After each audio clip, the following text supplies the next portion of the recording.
Paranormal Dimensions is a regular feature on Mondays on the Paranormal UK radio network.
Hello, this is Nick Pope, and you're listening to the Paranormal UK radio network, the UK's biggest paranormal network. And this is Paranormal Dimensions with David Young. Hello and welcome to the show. Thanks for that, Nick. Right, today I've got a fantastic guest that I'm really pleased to have, and it's Jim Penniston. I think he's quite a hard person to get, and I'm really pleased that he's agreed to come on this show. But before I introduce him on, I've got a couple of call-outs to people. I've got James Warrow, London, UK, Valerie Hood, Boyle, Ireland, and Valerie Waters, Telford, Shropshire, UK. Right, now I'm going to introduce Jim Penniston, one of the main witnesses of the Redelsham UFO incident of 1980. He's the man that walked up and touched the craft, and hopefully he's going to tell us all about that and a lot more. Hello, Jim, are you there? I am. It's so nice to be with you, David. Finally. Well, yes, it's fantastic to have you on the show. As I said, it's I'm actually mind blown. I'm really, I feel like I'm on a wire at the moment. But it's fantastic to have you on. And I understand. I don't think you've done any more UK shows at all, have you? Or do you intend to? I don't really intend to do any more UK shows, but that as of right now, I think you're going to be it, David. Oh, right. I'm very honoured, and thank you very much. This goes out right across the US and the world anyway, so great. So it's kind of world. I know we're based in the UK, but it goes right across anyway.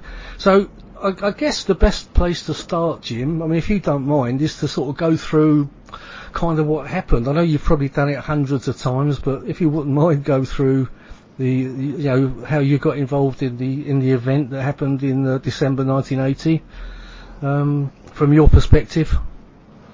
Okay, I was assigned a shift that night.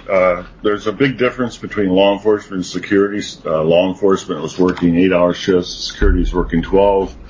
I was on security.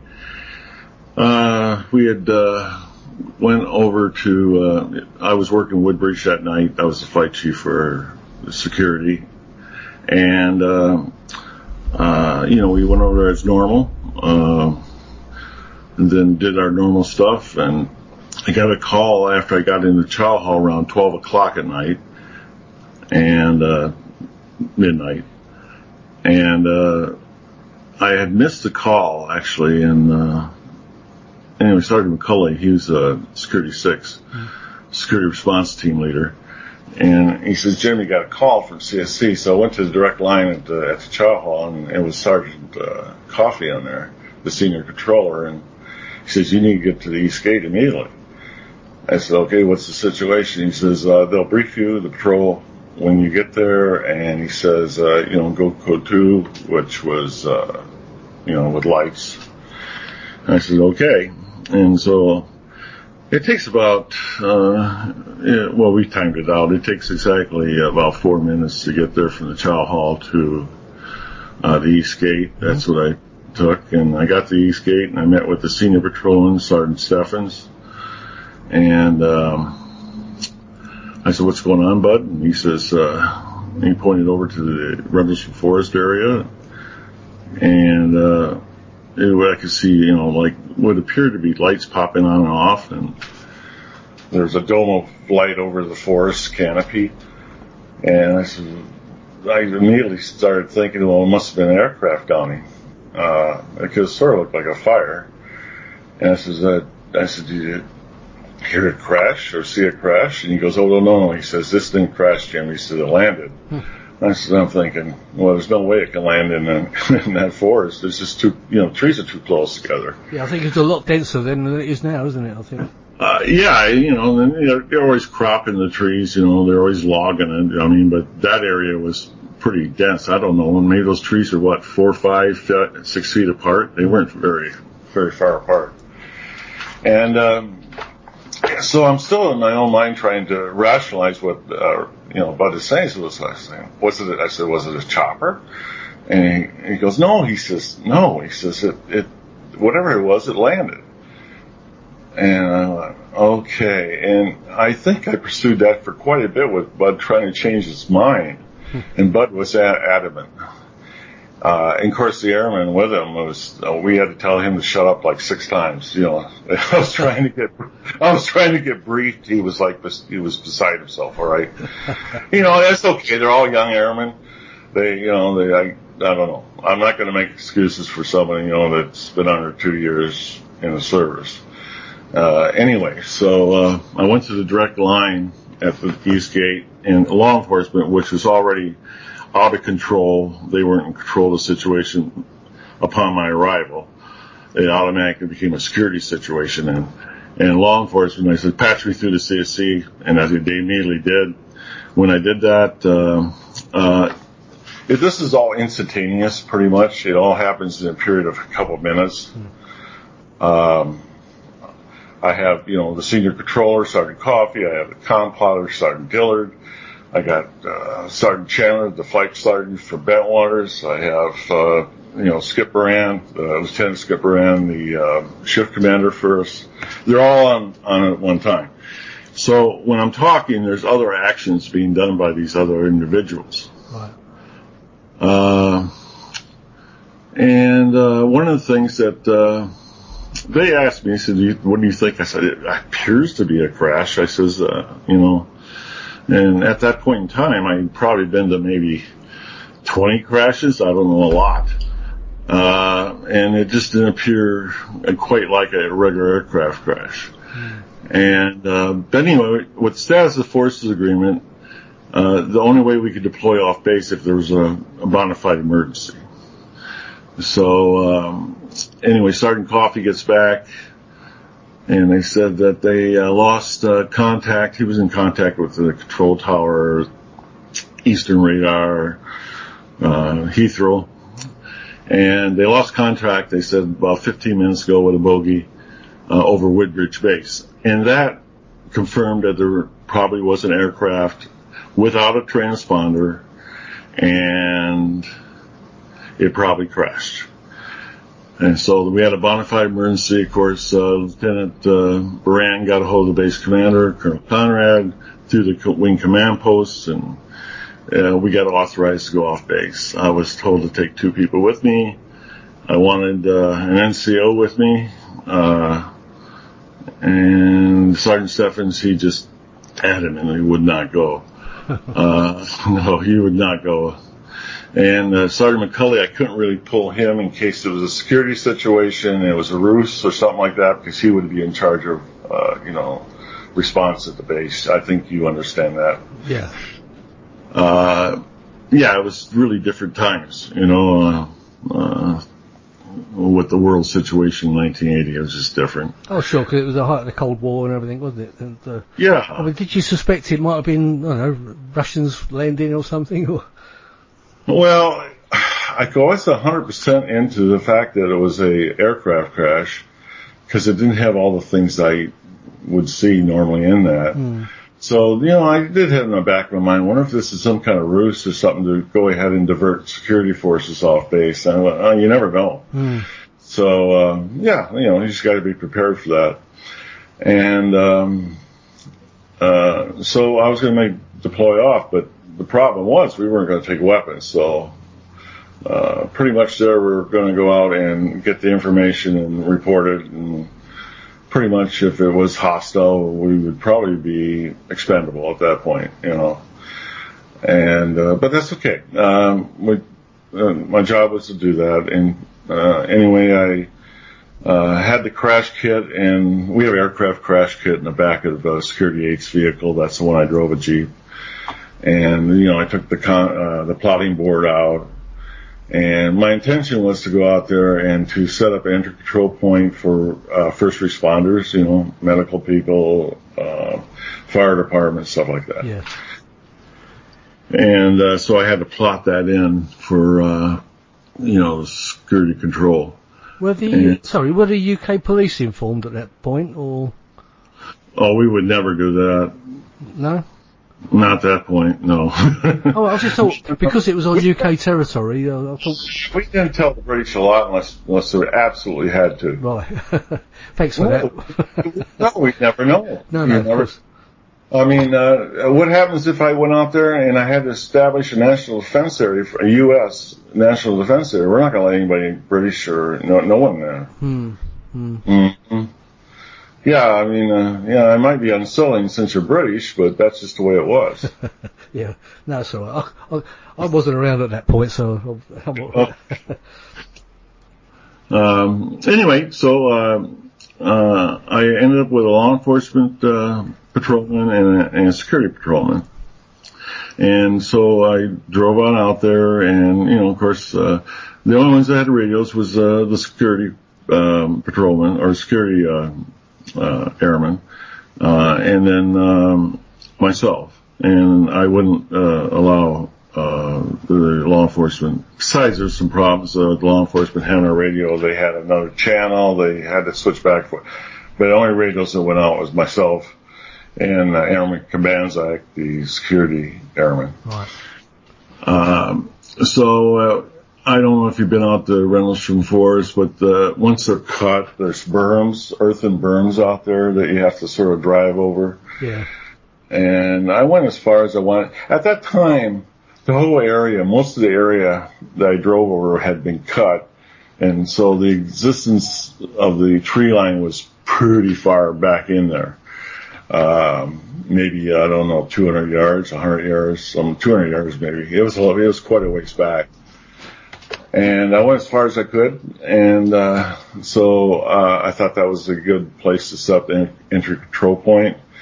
And at that point in time, we were having radio difficulties, which was really not heard of there because we had repeating systems for our radios all over the twin bases. You know, they would carry the signals, so we usually wouldn't have any problems like that. And so I told the security airman, Airman Kabanzak, that besides being the entry control point, he was going to have to maybe relay my information to security control. And he said, no problem. Also, that's how security control knew exactly where the entry control point was going to be. I plotted it. It was called into CSC, so they knew where Kabanzak was located at. And then myself and the law enforcement patrolman proceeded up to the edge of the forest. We were seeing, you know, multicolored lights, and then all of a sudden they dissipated as we approached, and they were more a white bright type of light coming out of there, maybe a bluish tint, something like that. And then at times it could even have a yellowish tint. It was a clear night, so I don't know why that effect was happening. But I was getting more doubt about the aircraft crash as I approached. And my radio transmissions were broken. I wasn't receiving CSC, but I still transmitted my security checks saying I was okay. And with the hopes that they could pick everything up. I did later find out from Sergeant Coffey that CSC, Central Security Control, received all my radio transmissions. Oh, yeah. So that's new. That's in the Redelsham Enigma book. Where we at? Where we're at? We're going to be going into the forest, and as we approached into the forest, there was a bright light that emulated. It just exploded, but without sound. Okay, I was taking pictures up to that point because I had my camera because I thought it was going to be a crash scene.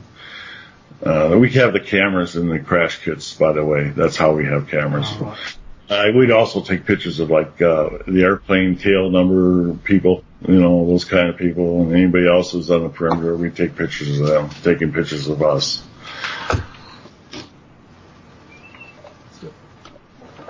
Excuse me, I'm taking a sip of water. No, that's fine. That's fine. I think you haven't mentioned the name, but it was John Burroughs that you were out with, wasn't it? Walking up to the craft or to the area. Yeah, he was law enforcement. He was law enforcement. Yep. Yeah. Oh, sorry. Yeah, I was waiting for you. Oh. Okay. So after hitting the ground, I got up and of course there's a berm in front of me. And let's see, well, the law enforcement patrol, Burroughs, he was 25 feet back to the right of me. And I had Cabanas, I would say was probably 50 yards, maybe tops, where the entry control point is. Anyway, we're all in visual contact, okay? Yeah. And so, as I approach over started going up toward the berm, I started getting physical effects, before I got there, like static electricity on my skin, hair, clothes. Mm-hmm. There was no sound. For some reason, the air was like dead. And you couldn't hear air or breeze through the trees, or like me walking on the forest floor, which is crunchy anyway by debris and stuff. And as I come up to the berm, I terminated. I called in CSC and I said, I'm terminating the security response option for a downed aircraft. I'm initiating a helping hand situation. And that is a Air Force term for a possible hostile threat to a priority A, B, or C resource on the base. Right. Okay. So right at that point in time, it was no longer a recovery mode, anything. It was more of a security situation. I had a lot going on, a lot going through my head at the time. I expelled my pictures. They were done. And these are the old photographs that you do with film and that. Never had film in the camera. Yeah, yeah. Because of course you had a lot of responsibility, didn't you?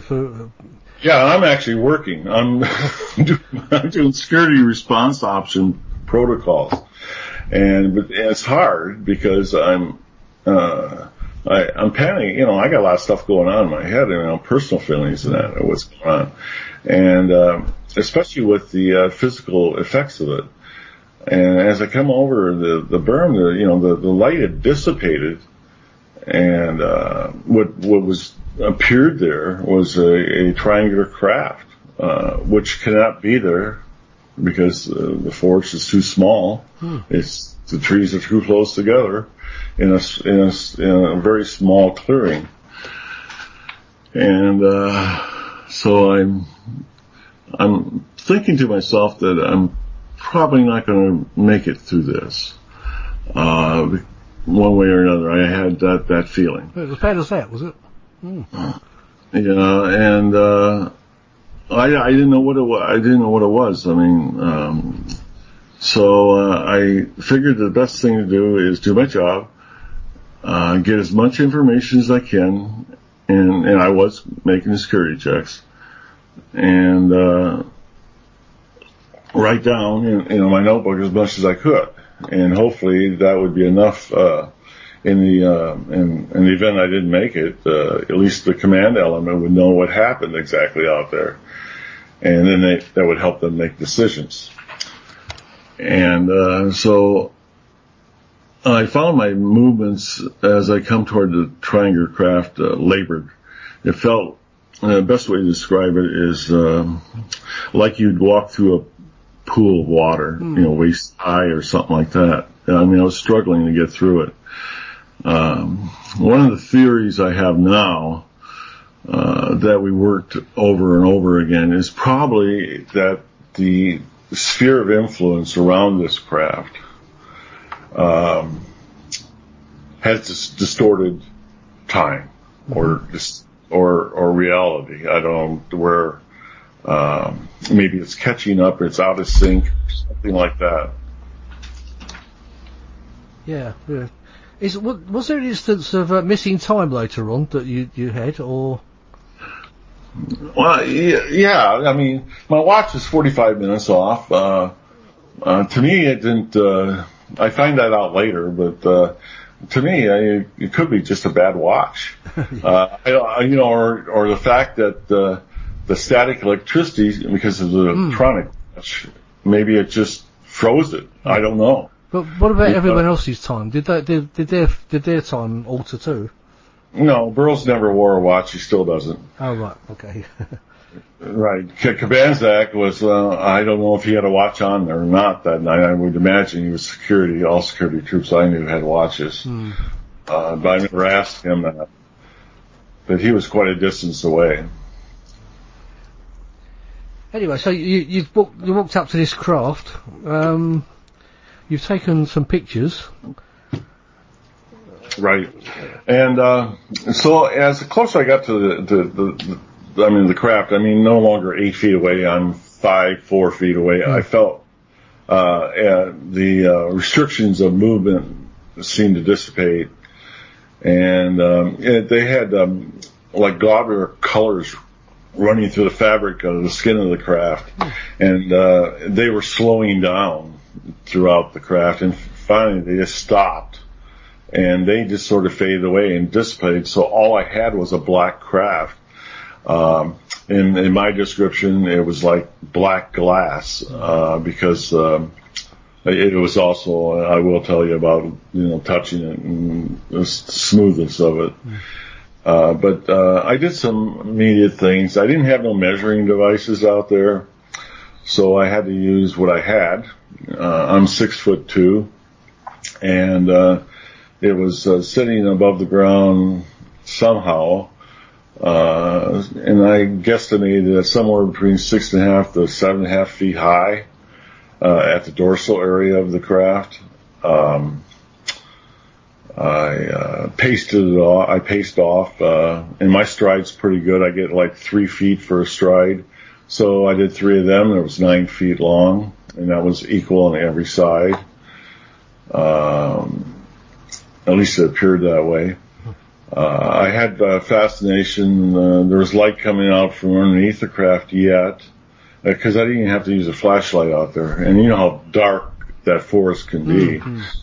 Yeah, and so I was like looking underneath, and I couldn't see no landing gear, and I said, I wonder how this is supporting itself. And so, I pushed on it, and it was solid. It didn't even move 1 millimeter. It was that solid. But somehow it was fixed over the ground with this light. Technology that I still don't understand, because obviously we find out later it left impressions in the ground. And so I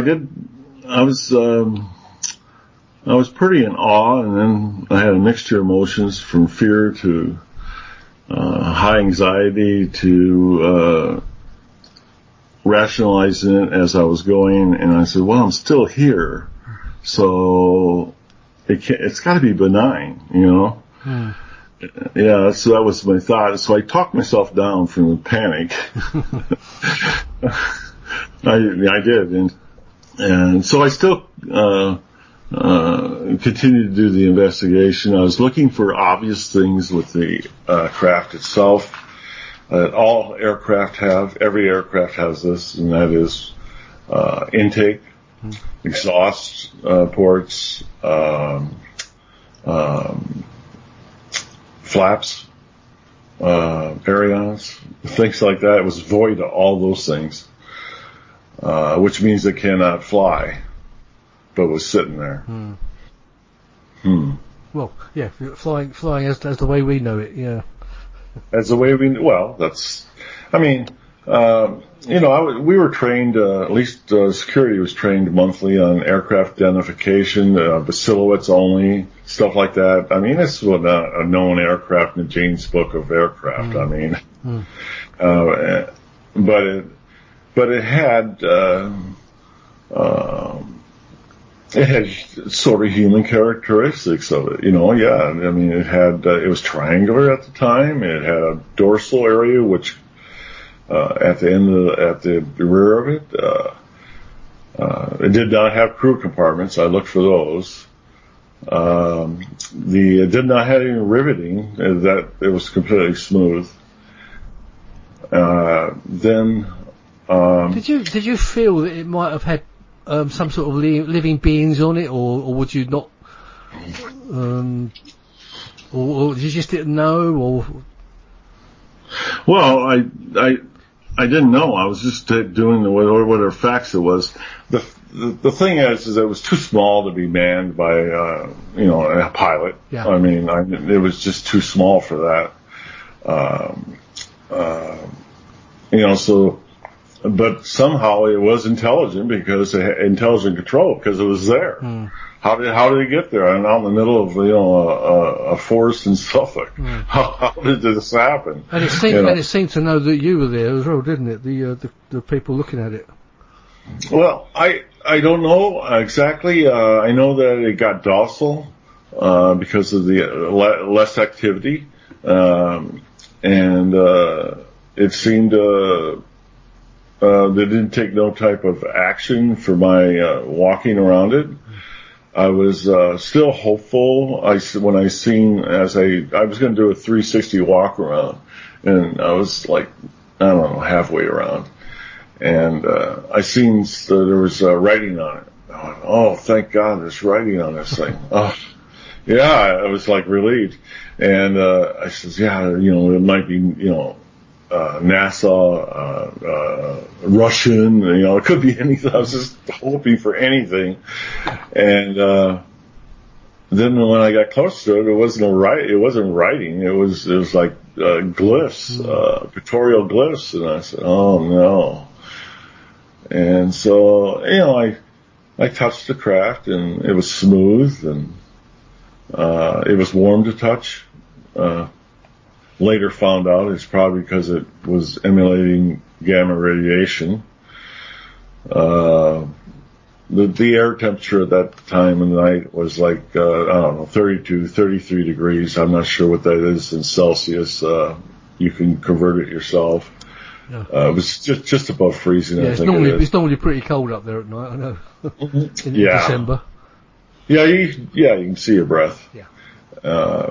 And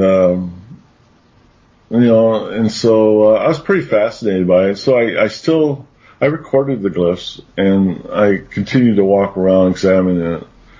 And I went around for my second 360 because just to look at it more. And when I got back around, of course, I ran my hand across the craft. It was, like I said, smooth to touch, like black glass is the description I use. And as I came to the first glyph, when I touched that, it was like equivalent to like sandpaper, okay? Coarse sandpaper, like it was etched in there. And so I'm fascinated. There's no doubt about that. I'm in awe, because I am pretty sure that we don't have anywhere in our inventory anything like this. No. But of course, your camera, you said you had no film left by then, otherwise we may have had some photographs of it. I don't even think the film would have mattered because of the investigation on the following day by Sergeant Neville's disaster preparedness. He took his own camera out, and the film of the immediate area right on the craft and with the Geiger counter readings showed that there was radiation there. But it was only at the landed area of the craft. It was no farther out than that, according to Monroe Neville's. Who I trust. No, he has no agenda. Nothing. Yeah, he has nothing to gain by it. He has no skin in the game at all. So as I walked around again, and I'm feeling this, and the center glyph was a triangular one, and it was above the other ones. And I'll tell you, the glyphs measured based on my extending my arms at about 3 feet long. Stretched out, and the bottom row underneath the triangular one, I would say they're 4 to 5 inches high. They were because of my hand. I used that to gauge it. And the one on top was considerably larger. I would say it's probably 10 inches. Something like that. And so when I touched that, I had a blinding light. And all I could see is white light. And I started gaining my senses. I don't know how long I held on to that. I don't really know. And once during that, I was getting with this white light, like flashes of numbers and all kinds of stuff. It was like crazy stuff. And then when I sort of got gaining my senses, and all I did was just take my hand off of it, and it immediately stopped. And even though it appeared to be a brilliant white light, couldn't have been a light because I had my night vision. And I think you know this, most people do, if you are out in a dark area and you get blinded by white light, your night vision's gone for at least a half hour, 40 minutes. But I didn't have that effect. So whatever it was I'm calling light, did not act like light. Okay. Meaning that I still had my night vision. But after doing that, I didn't touch the craft after that. That's the last thing I was going to do is touch it again. I didn't know if and I started backing away because I started seeing the light, clumps of light start appearing again and start moving toward the. Because you might have felt that could have been a warning of some sort. Don't touch again. No, exactly, David. I got worried because I started backing away from it. I said, what did I do? Activate something? Is this going to explode? Is it going? I didn't know. I didn't think it was going to be good for me though. So I backed away from it, and the light started, the white light started coming back and was starting to get brilliant. I got back on the ground, and it lifted up and sort of moved back through the trees that it cannot move back through the trees because they're too close together. Okay. It went back through the trees and maybe 10, 15 feet. And then it lifted up to the canopy of the forest, made a slight right turn, and in a blink of an eye, it was gone. Immediately, I got back up, and as I got up, I heard branches to the right of me, maybe 20 feet away was Burroughs, and he came up to where I was, and he's agitated, he's excited, he is babbling. I assumed he'd seen exactly what I seen. And he reacquired it, which is hard to do. But he reacquired it, and he says, "Look over there," and he took off toward it, and here I am. I'm trying to maintain a team concept. You don't ever separate from your team. That is a rule number one. Okay. In the military. So I went after him.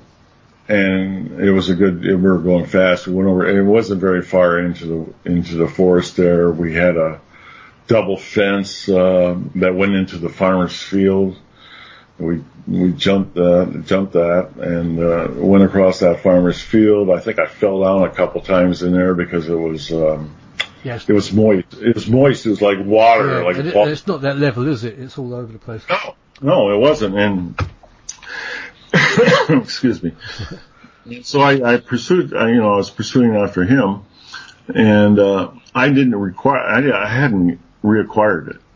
And we had got past those farmhouses and another road, and finally he stops, and I get up to him. I said, "My God!" I says, "What are you doing?" And he says, "I says, where is it?" And he says, "You still see it?" And he says, "Yeah, it's over there." And I go, "Where?" He says, "Over there." And he points his arm down, and I look down his arm, and he's pointing in the opposite direction, and he's pointing at the lighthouse. Yeah. I said, "That's the lighthouse." And he goes, "No, it's not." And then I reacquire it. It's over to my right. I guess it would have been the southeast.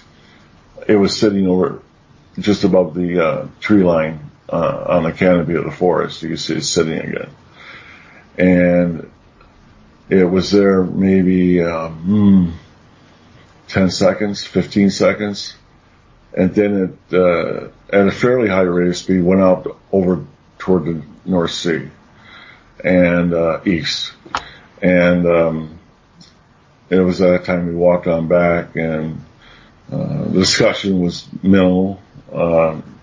Still agitated, the airman was, and I'm just trying to think, how am I going to explain all of this? I mean, and everybody's going to want to know exactly what happened. Yeah. And everyone's going to start taking I'll call it the Mickey out of you, if you know what I mean. That you've seen a UFO. Yeah, but I didn't really think that would ever happen. Oh. I mean, it was a security situation. No, I mean, we had radar contact, all kinds of stuff. Yeah. You got backup, plus my transmissions. On the radio. Anyway, the law enforcement on the way back goes, "What are we going to tell him? What are we going to tell him? What are we going to tell him?" He says, "We're not going to tell him nothing." I said, "I'm going to be doing the talking, not you." That's how it works. And so on the way back, we get to the East Gate. The law enforcement guy goes with his patrol toward, the front side of the base.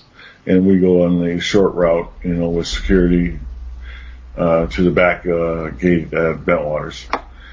And, it was, the posting bus, it was a metro. And, on there, the other, security guys, were asking questions and that. And I was busy, sketching down some stuff in my notebook. It was all supportive, but mainly it was, they were curious, like, okay, what happened? Because there was different vantage points for everybody. I found out later, from Sergeant Hall and, who had a security, response team over at Bentwaters. He watched it apparently land. See, I never seen nothing like that. And, then we have the, guys that are working at Woodbridge Base Security. Everybody seen the takeoff by 80 of us, so that was pretty well documented that way. It was quite the night. So the next morning, after this event, I mean, I suppose you got back to the base, and what did you do? Just turn in for the night, and No, when I got back to CSC to turn my machine gun, the M16, and Sergeant Chandler's waiting for me, and I says, "Jesus, Sergeant Chandler, you wouldn't believe what the hell happened out there." And he says, I was at the East Gate, so I seen everything. I says, "Oh, okay." He says, just go in, turn your gun in. He says, the day shift commander wants to see you, Captain Verano, because Lieutenant England had left early because he was taking a flight back to the States. Okay. So Verano was the day shift commander. So I turned everything in. I had my notes for my 1569. That's some of the stuff I wrote on the bus or on the posting bus coming back. Writing the times down, converting in the military time, stuff like that. And I was going to give it to Sergeant Coffey so he could write the incident complaint report that attaches to the security blotter, which is the accounting of what happened. And I go in there and CSC, and Sergeant Coffey said, I already got the 1569 done. I said, great, let me see it, let me read it. So he hands it to me, and I go through it, times are correct and everything, and I said, oh, good job. So I says, that means you heard everything. He says, yes, we heard the whole transmissions, all of them.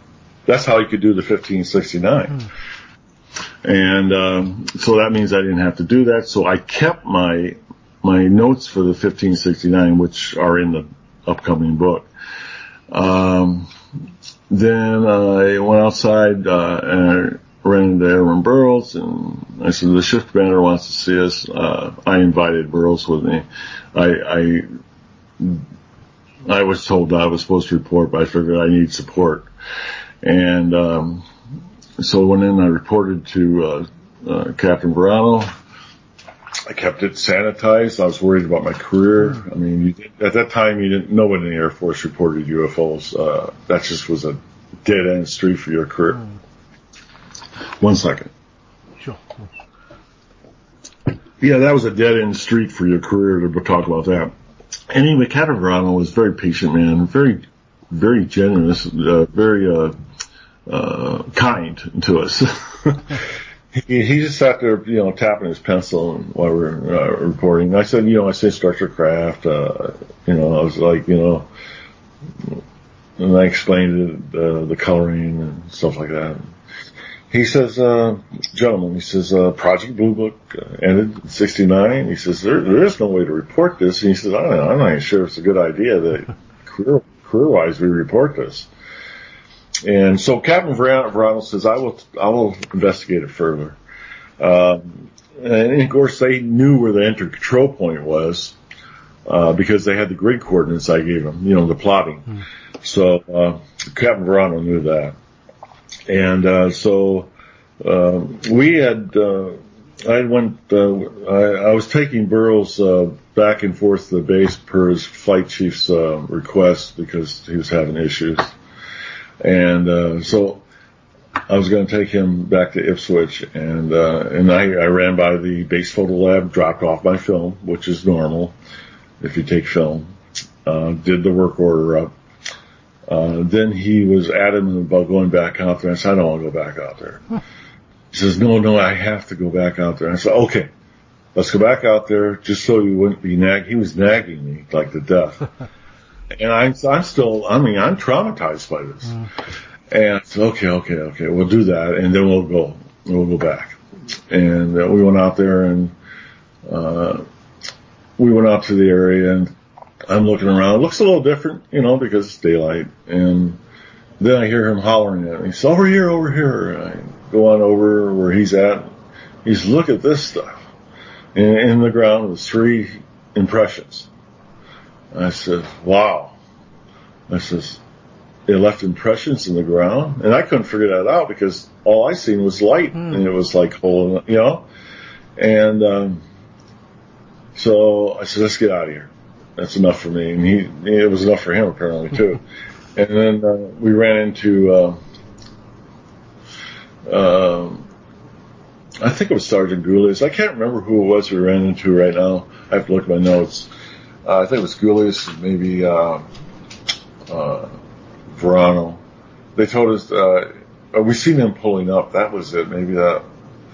And anyway, so we went back to Ipswich.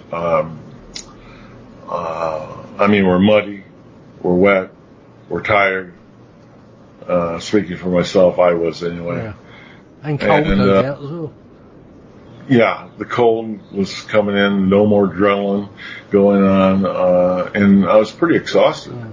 And so I get to my house, and of course Burroughs is still with me because he's like glue. He was right behind me. I mean, it was like he was with me, and I go there. My wife at the time, ex-wife, and she's there, and we roomed out a room to Sergeant Kennedy, security police, and he was there, and you know, of course, Kennedy says, "Man, you guys look like shit." And I go, "We had a rough night," and Burrow blurts out, "Oh, we were chasing UFOs," and I wanted to strangle them, and they started laughing. I went, "Okay, I don't want to hear a word from you guys again about this, because I'll never talk about it with you guys again. Okay, if that's your reaction." And you know, here's the ironic part of it.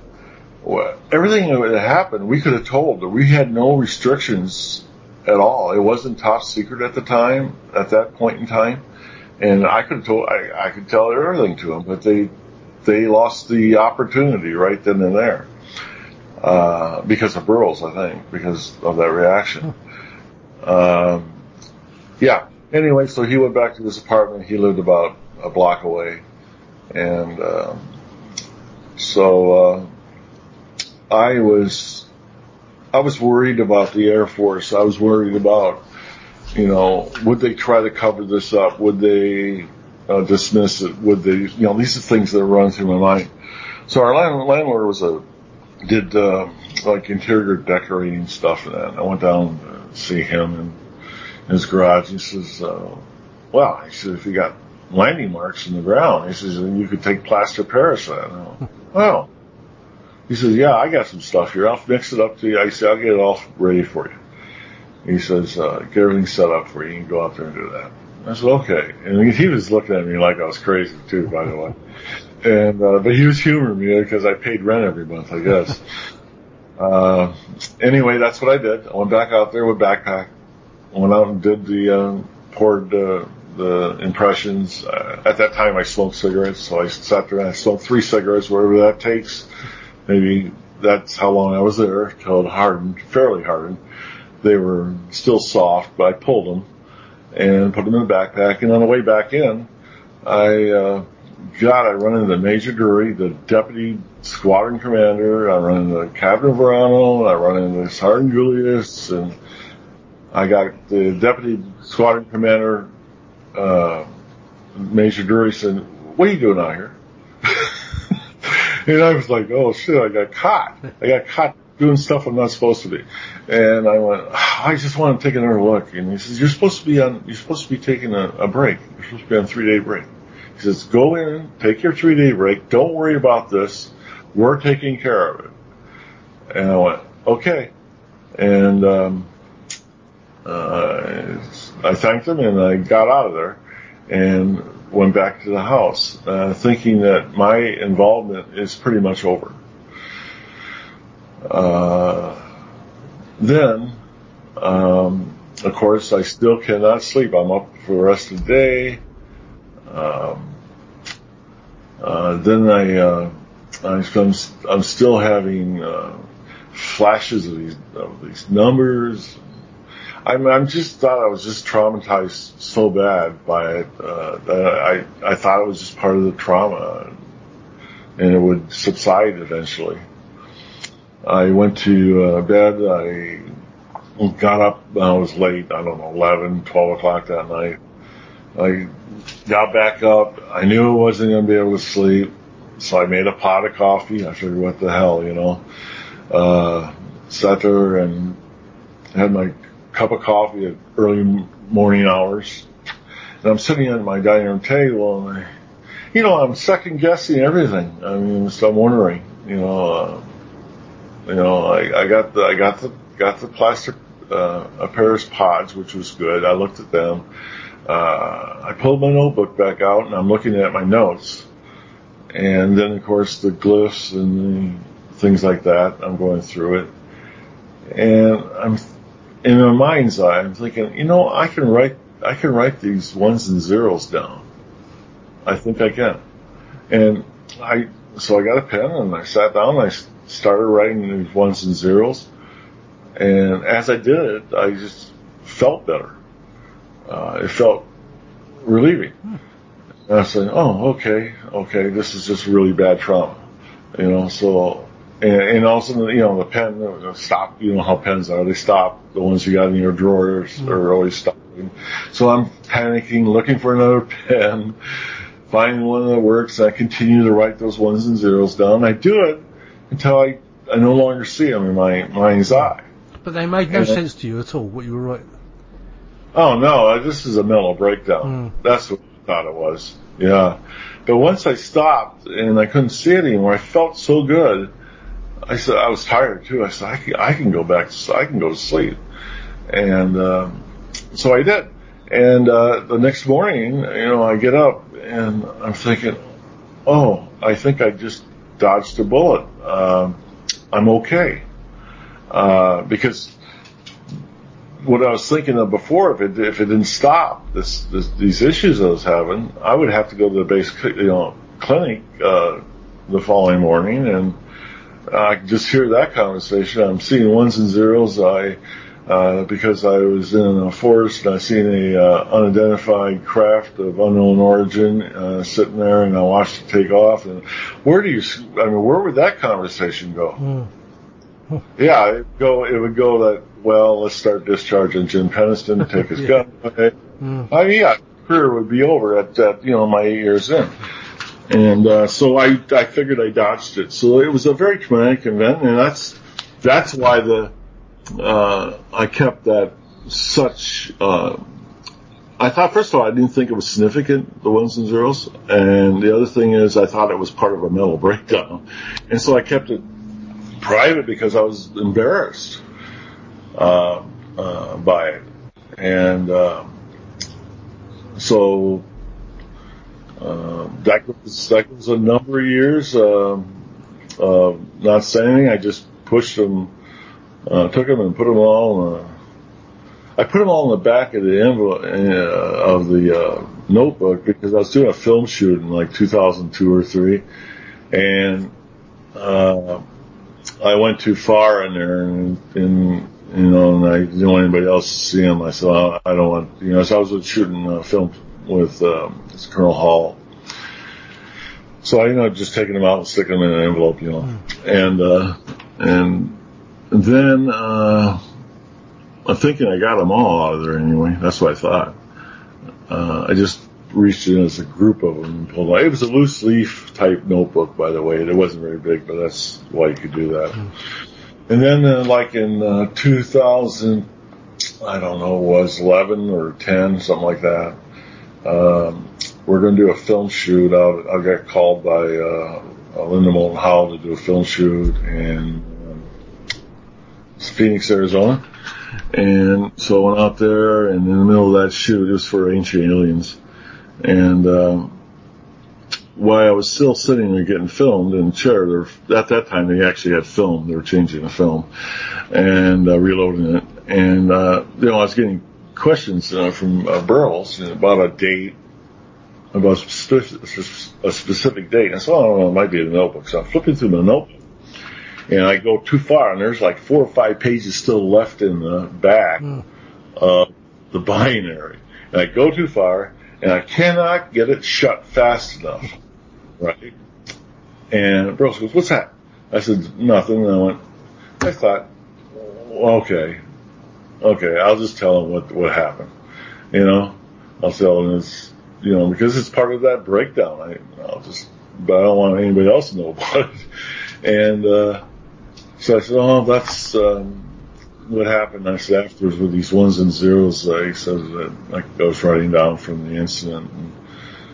And so it was actually Burroughs and Linda Moulton Howell that actually discovered the binary. All right. I was never going to make that public due to the fact I thought it was a mental breakdown. And so it went from there where we had the film crew and the producer, they were interested in it, and they were asking me about getting, copies of it. And I said, I'll think about it. And I went back and flew back to Illinois, and I get a call from Kim Sharon. She's a producer for Prometheus Pictures, who does Ancient Aliens. And she said, why don't you send it to me? Well, maybe we can get them deciphered. And I said, I don't think they'll mean it. It was just a bad time for me. And no, she said, let's just do that. Okay. And I said, that's fine. So the five that, I think there was 5 pages that were exposed from that Phoenix shoot, I scanned them and I sent them to her. And of course, I got Linda Moulton Howell. She's like calling me daily about them, about the binary. And I put her off for about 3 or 4 days until I got word back from Kim Sharon. She called me and she says, hey, let's do a video chat, or Skype or whatever it was at the time. Yeah. And then I was on the phone with her too at the same time.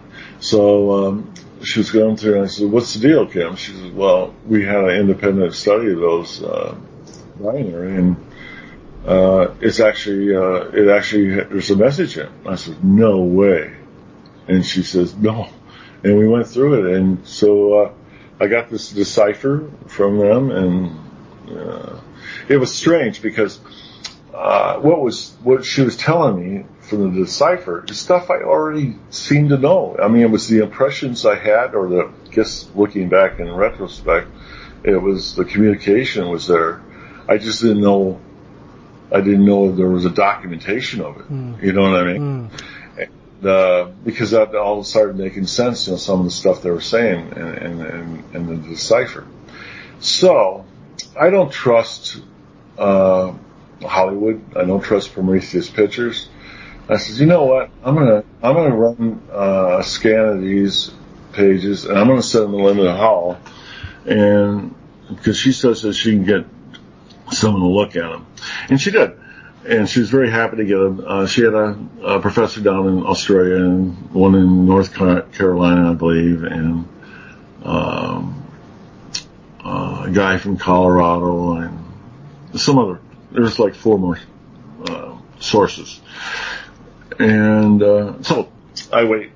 I get a call like 2 or 3 days later from Linda, and she is livid. She's just beside herself. She's so excited. She says, oh, there's a message in there. She says, it says something. I said, okay, what does it say? And she goes through exactly what Prometheus Pictures decryption did. I know. Oh, I said, okay, so I don't know what to think of that. I says, it's the same as Prometheus. She says, what do you mean Prometheus? I said, well, I ran it through Prometheus first, and they came up, and I was just wondering if you would too. And she wasn't happy about that.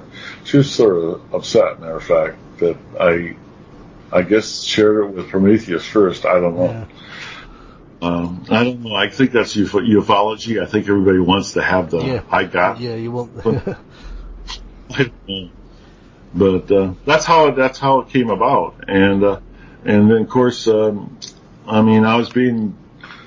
They wanted to. Then Prometheus wants to do a second show. They want to go to the UK, and you know what? I sort of wanted to go back to the UK and see the landing site myself. So I had a little bit of self-interest that way. And since they were going to sponsor it, I got talked into it. Yeah, matter of fact, I got phone calls every day from Linda Moulton Howell and definitely John Burroughs about doing that show. And finally I agreed. And I decided that, okay, I'll put the binary. I didn't like it, but it was, I was being really pressured on it by them. And I said, okay, that's what I'll do. Since there is something to it, I'll go on that show and let it go out. And I did. And we get to the UK, and we're doing the film shoots over there, and I'm glad I went because it was a unique experience going back to the so-called scene of the crime. You get really total recall. I mean, when you're especially with other witnesses that were there. And so I was really happy about that. Then Kim, she after shooting all day, and it was fairly late, about 10 o'clock at night, she says, well, here's the show. It's being broadcast on December 31st, which was 6 hours before we were talking about it. And she showed us the clip, and I was thinking, oh, well, everything's out of the bag here, you know. I mean, there's no going back from it, you know. And but it was a step that I guess I needed to take, and even though I didn't think it was a good idea at the time. And then that was one of the things that Nick Pope wanted to put, you know, do a book and put it in. And I figured, okay, it's out, so I'll, you know, and I'll tell you what, David, I never believed in UFOs or anything like that, going into that forest. I was actually going to ask you that later, but, yeah. Right. Oh, and, you know, I left her completely, the paradigm was just, it just changed everything. Yeah. Well, I think that happens actually. It's, you hear that a lot of people that don't believe in UFOs, and they see one and they think, well, what the hell's that? So, yeah. Well, yeah, I think everybody tries to talk themselves out of it by saying we're trying to rationalize it, and that's what I did too. I was really trying to rationalize it, and it was well, I can't. Well, no, I think you start coming up with theories. Like, I mean, like I've heard you mention things like it could be time travelers, or I mean, I've got a theory it could actually be something interdimensional. You know. Well, when I'm talking time travel, that's what I'm talking about. Is interdimensional. Hollywood calls it time travel. Well, yeah. Yeah, it's interdimensional travel, and I'll tell you what, the work my co-author did on this in the Redelsham Enigma is, Gary, it was just brilliant. And he was the head of our Redelsham Forest research team for 9 years. And so he was, but one of the discoveries he came up with, and this only came out the 28th of, I believe the 28th of May of this year, is the fine structure constant. And this is something that's embedded in it, I guess, throughout the universe, according to Gary, and according to Carl Sagan, and according to NASA, and according to the physicists, and according to all these people, this fine structure constant is in the binary code. And what Gary has found, and you can have him on a show after this. I'll explain in detail, but here's what's really unique about it. Due to the time at 1980, the fine structure constant, he went for what it was back then and compared to today and that. And I guess this fine structure constant is like everything that we deal with is within this 7 decimal points, everything, and that's pretty much where everybody's at. But if it goes to like the 8th, the fine structure constant, if you get a message with the 8th in there, it means it comes from a really intelligent source. And this is the stuff that NASA and Carl Sagan were looking for in the original message that they put out, I guess, in one of the Voyager missions or something. They looked for the response to be in this 8th decimal point over. But the fascinating part of it, and that means that those people it would be a really intelligent source that this message would come from. But what the discovery from 1980 through Gary's research is this fine structure constant goes over not 8, but 14 decimal points. Right. So it's absolute proof that this is a higher intelligence. What it is exactly, I don't know. No, I don't understand it either. But he'll go into that. If you have him on the show, he'll be glad to go through that, and it's quite fascinating. And something he'll tell you his theories too. Yeah, absolutely. I definitely want to get Gary on. When did you actually get involved with Gary to get the book written? Because it seems to have been quite a few years, it's probably at least 3 years now that I've heard this book's on its way. When we get involved writing the book, or when I first... Yeah, well, when you first got involved with Gary. It was through another friend. When I was having... This is back in 2009, 2010. I was having dreams, and I was having dreams with this 23.5 degrees, which I thought it was temperature and stuff like that, temperature stuff, but it was a reoccurring dream. I had it ever since. It's funny you're saying things like this, because I've got some questions in front of me which I'm going to put to you a bit later, but some of these things you're mentioning are actually in these questions. Which is right. Now that's the whole Redelsham Enigma book tells all this stuff. Okay. Anyway, this person says, well, there's this guy on the internet, and his name is Gary Osborne, and he's done some kind of research on it. Okay. So I'll set it up, send a message to him, and I did. I never heard of him till that point. I sent it to him, and Gary was doing a book. I can't remember what the name was for somebody else, and I think Scott Crichton at the time, that was his name. I think it was called the Giza Prophecy or something like that. And anyway, Gary, he gets back to me and goes, he says, I need to know more. He says, but this is not about temperature. This is about degrees of the planet. And, so I said, okay. So I sent him the binary. And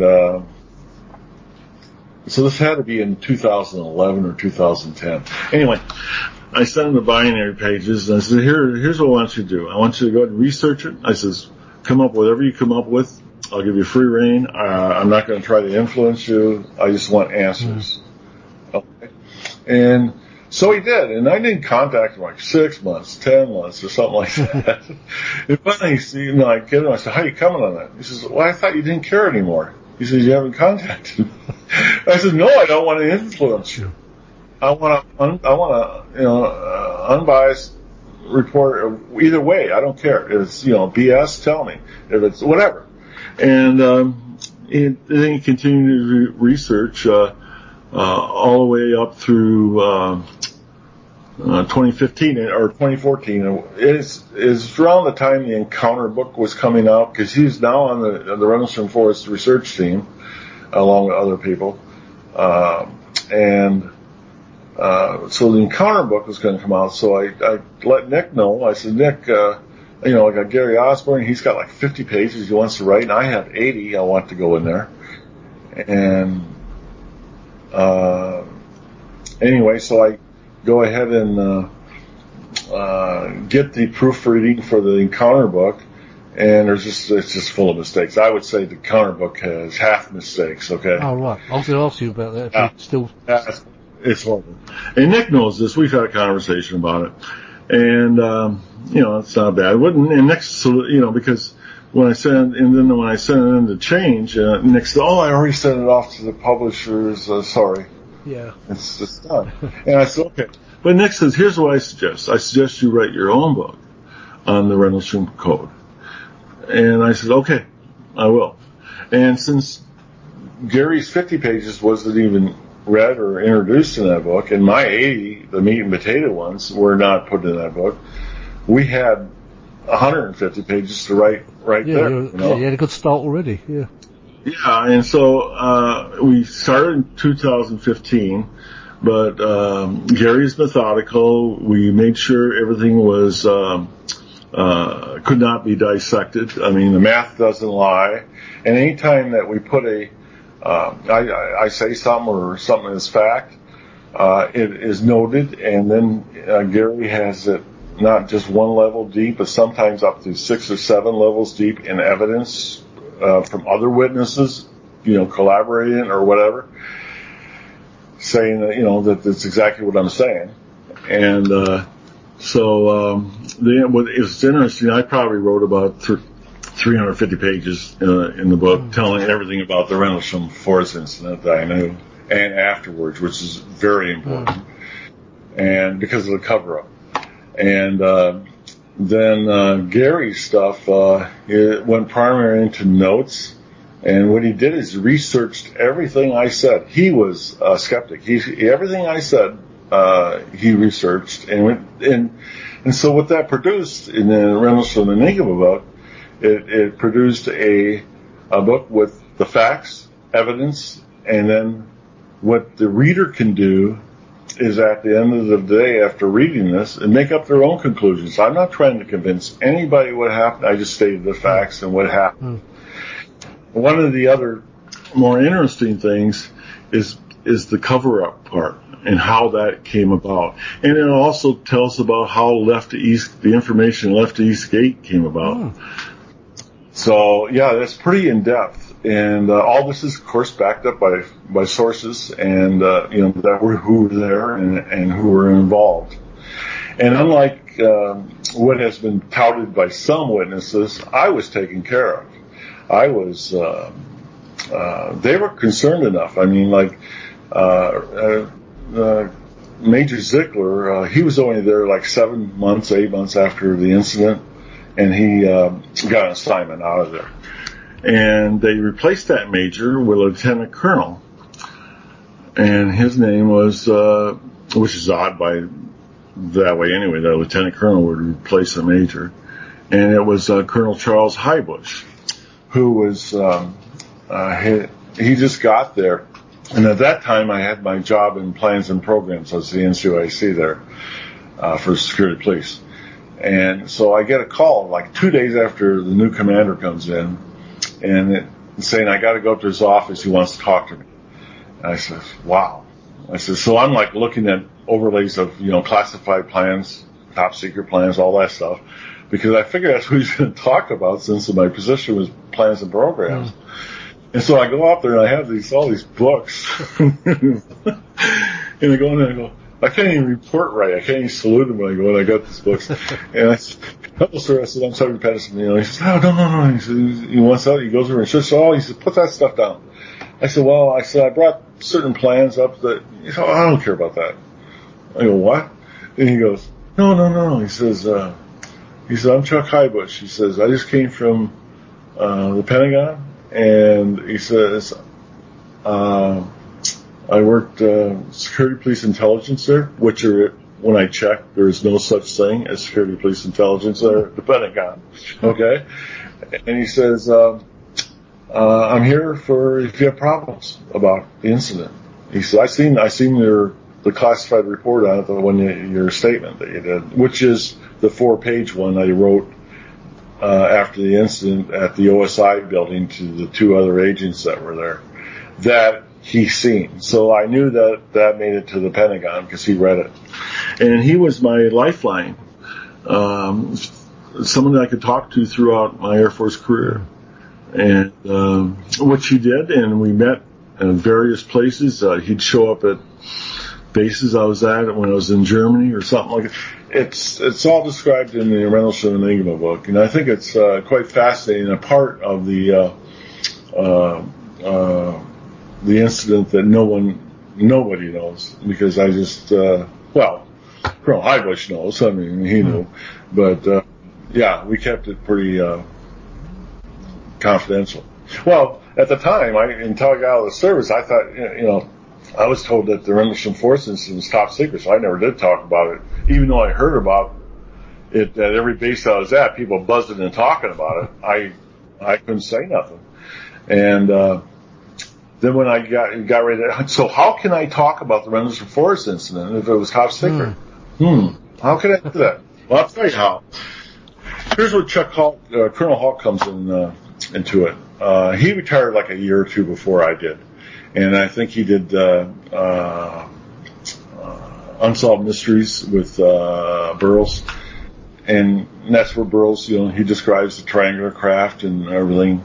It's all in there. But anyway, Colonel Hall, what he tells me, he says, hey, when you retire, whatever you do, when you do the NDA, non-disclosure agreement, because for classified, he says, make sure it covers, make sure that it's covered about, he used the word, the Bentwaters Woodbridge incident. I said, okay, because that's what he did. And I said, what happened to you? And he said nothing happened there. So they go in. I said, oh, really? I said, yeah, that'd be pretty good to get. So I'm at Bristol Air Force Base in 1993, and I'm out processing to retire. And the personnel guy's in front of me, the sergeant, staff sergeant, and I said, I read the NDA. I mean, it's got all kinds of stuff, about nuclear stuff and other special access programs. Yeah, all that stuff's in there. I says, it doesn't say anything about Bentwaters or Woodbridge in it. It says 1980.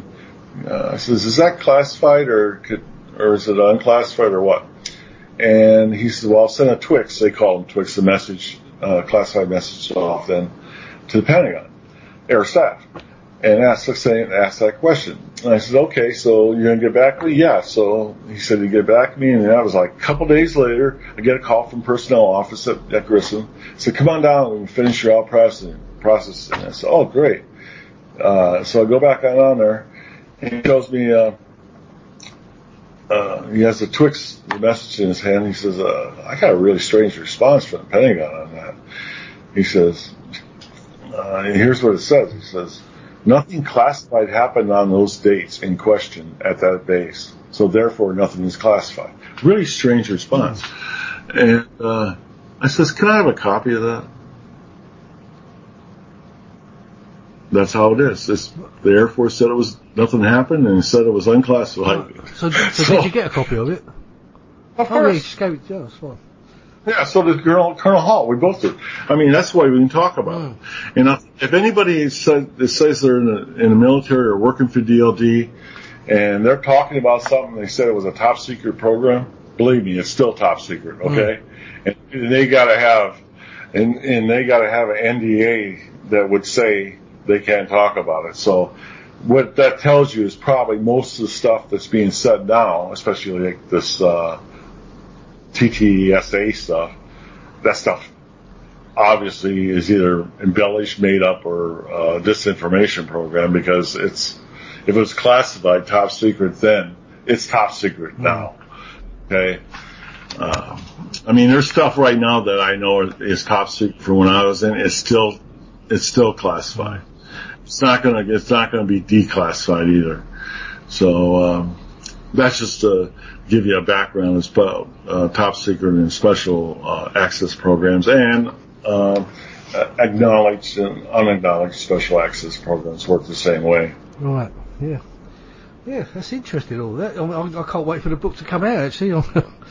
Yeah, I think you're going to be surprised. This is not a typical Redelsham book. I mean, I tell you what, my personal opinion, the best book so far about Redelsham Forest was done by Georgina Brewer. Yeah, I agree with you. Yeah.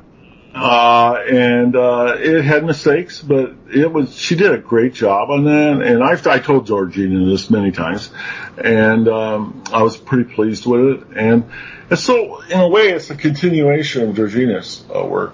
The other books, take them and throw them away. Well, one has been, hasn't it? Left at Eastgate was withdrawn.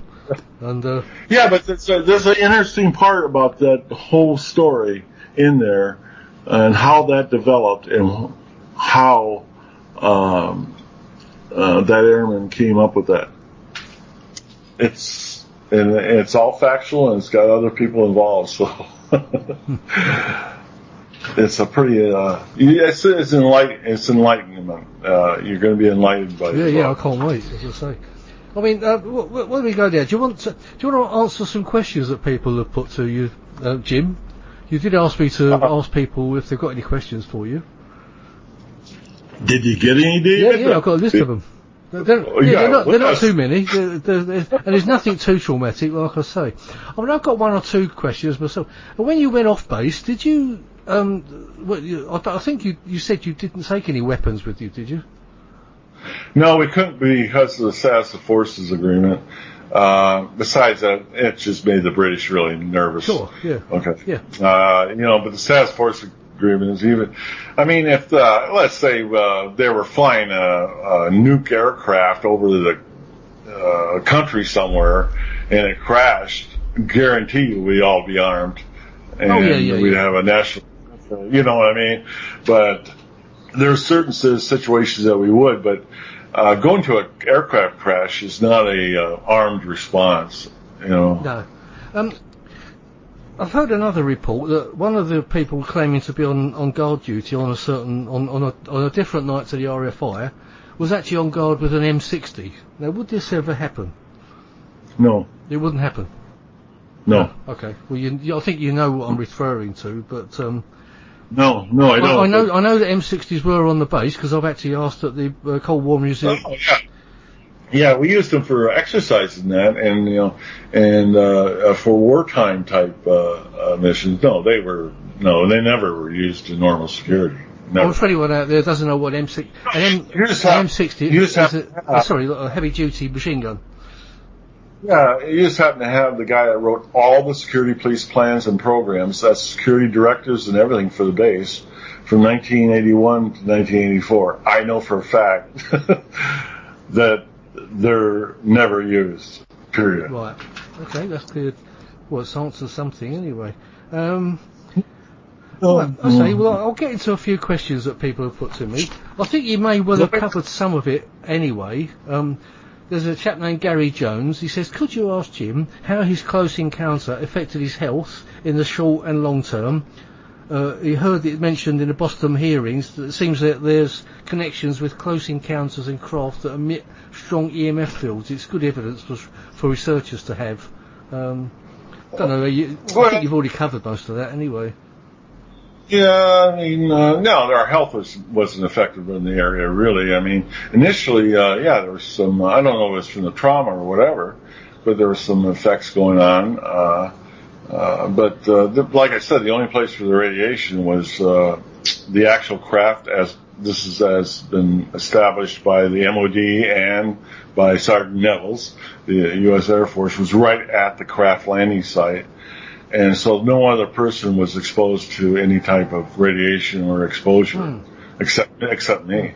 Oh, there's one question. There's a question that raises it. John Burroughs had a payout from the Air Force, which he says was affected from this incident. What's your opinion of that?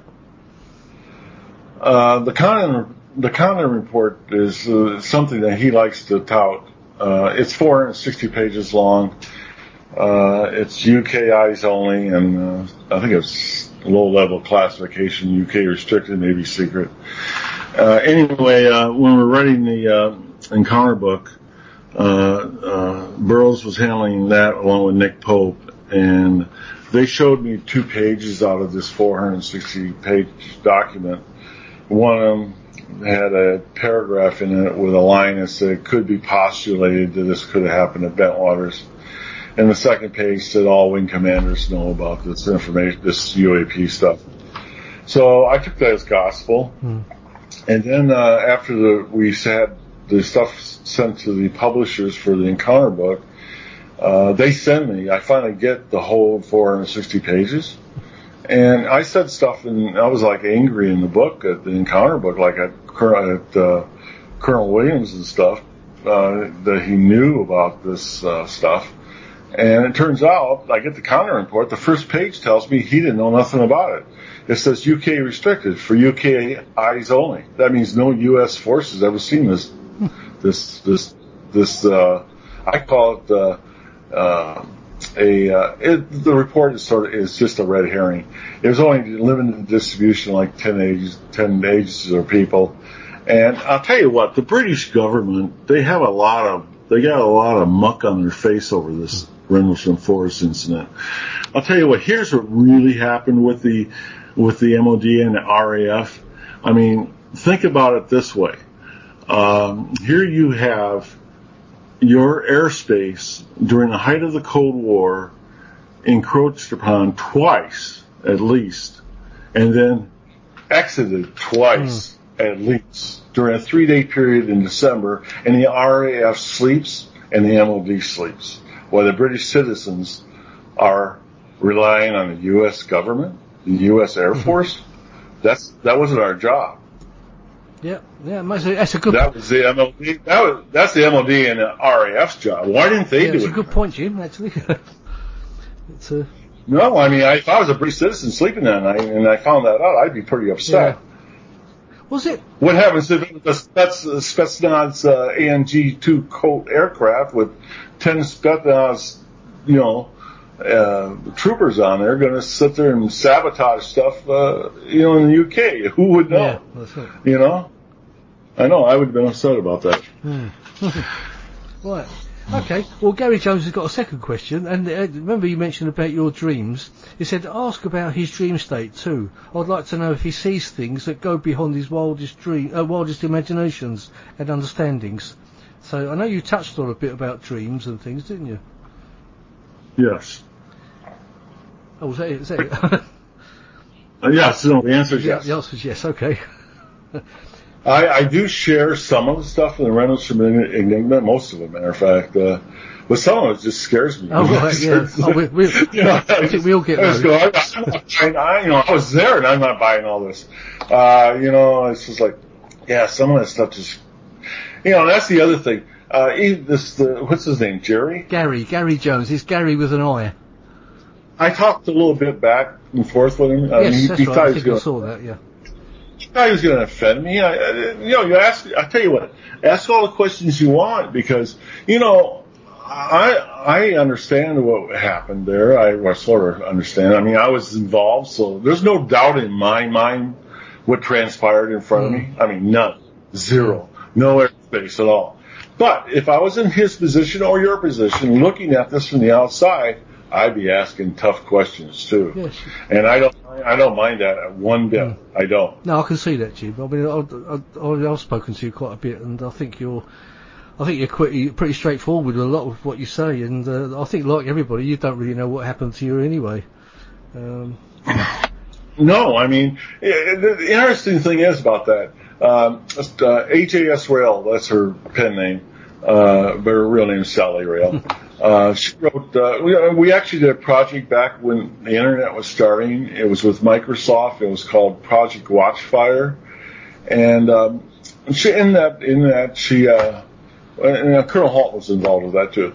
And, the days before internet, 1994 or something. I remember those days too. What did we do with ourselves? I don't know. I don't know. And then at the end of the article, she says these two questions remain the same today, that she asked at the end of the article she wrote. She says, 2 questions remain. She says, who are they and where do they come from? And that's the same thing that really remains today. Yeah. I mean, you're right. We're still answering the very same question. Yeah, you're right. Okay, right, we'll go on to the next one. We've got Chris Evers. I think you probably may have heard that name. He does the OLM magazine. And he says, when he thinks back now to that night and the events surrounding the RFI, is he glad the information was made public, or does he regret it? If he regrets it, why does he? I know you've kind of addressed that as well, haven't you? I mean, do you regret the whole thing came out, or? Well, no. I tell you what, I'm glad it came out because with the information being public is safety. Okay, having it fully public is safety for all the people that were involved. That's my belief on that. Yeah, that kind of answers the question, really, doesn't it? He says, also ask his opinions on the current AATIP and TTSA series of unidentified. I think you've kind of touched on that a little bit as well. Yeah. I think what's your opinion on it, really? Well, there's so many issues with the people that are involved with that. And these things that don't make sense. One of them is we talked about earlier, the NDA, non-disclosure agreement. How can they talk about stuff that they have an NDA with? How does that work? Unless it's a false flag operation, or they're just being UFO opportunists and entertainers. I don't know. Sure, and there's plenty of those around, I know. Usually most of them are on the lecture circuit for ufology. Right, the next question is from Philip Kinsella. He'd love to ask Jim if he's had any other UFO experiences since Redelsham. He says he loves the guy too, and maximum respect. Just interested to know if he's had any other encounters, so to speak. No, tell Philip that one has been sufficient. Yeah, I'm sure. Yeah. Yeah. I think that's kind of a question everyone gets, isn't it? Once you've had an experience, have you had any more? Yeah, no, I've been fortunate that way. I tell you what, what I don't understand is why other other people that were, on the first night, why don't they have trauma? Hmm. Oh, well, I lost you for a second. I mean, I had 39 years going on 40 here. I had a rough go of this. I mean, and to the point where it's starting to become normal. The PTSD part of it, even. Yeah. I mean, and why wouldn't other people have that? I don't understand. Well, I don't understand. I think somebody's pretending to have it, but. Oh, well, mine's medically. It's factual. I mean, unfortunately, that's the case. Yeah. All right. There's next question is from Malcolm Robinson. You may have heard the name. He writes some UFO books and paranormal books. Does Jim believe that there's still a UFO presence in this area? And also, what possible reason would any so-called alien craft want in this area? Was it to do with the nuclear missiles stored on site, or could there be another reason? And if so, what? Well, what I've found so far by visiting the coordinate site, and even though Redelsham Woodbridge was not a coordinate site, it's on the same plane of it, the same latitude, and in Sedona. And I'm going to go to some more after. I'm still planning to go some more. And but what I find is, in one of the theories that we have on this, is that these are accessible points, these coordinate sites, and that is why whatever this ability to be interdimensional, it makes it easier. I don't know, with the gravity or with the structure, the way the planet is, or whatever, that these coordinate sites are key. And of course, I don't know. Sizewell, what is it? Is that power plant that sits north of the base? Yeah, that's just down the road to me. Yeah, that's right. That's huge. I don't know. There are cases that I have followed because of the military aspect, that some involve nuclear material, and some are just hoaxes, and some people are just don't understand too. Yeah. That's the other part. I think the worst one is that Maelstrom missile thing. That's the worst one I know of. Well, yeah, because there was a problem that used to be top secret with the Boeing missile system. It was a hardware problem that would cause these missiles to go offline, no-go status, arbitrary, throughout the 3 missile fields in North Dakota, Wyoming, and Montana. And it's been happening since they put them in the 60s. And they only recently, I think it was in 2005, declassified it, and because they fixed it. They fixed the problem, why they would go no-go status. And it was a hardware problem, apparently. So there was a theory that Cobra Mist project that ended in 73, I think it was, may have caused some sort of a ripple or damage to the if you look at the interdimensional aspect of it. What's your theory? What do you think about that? Well, the Over the Horizon Radar project, is that what you're talking about? I believe it was, on the Orford Ness. Well, no, I doubt that.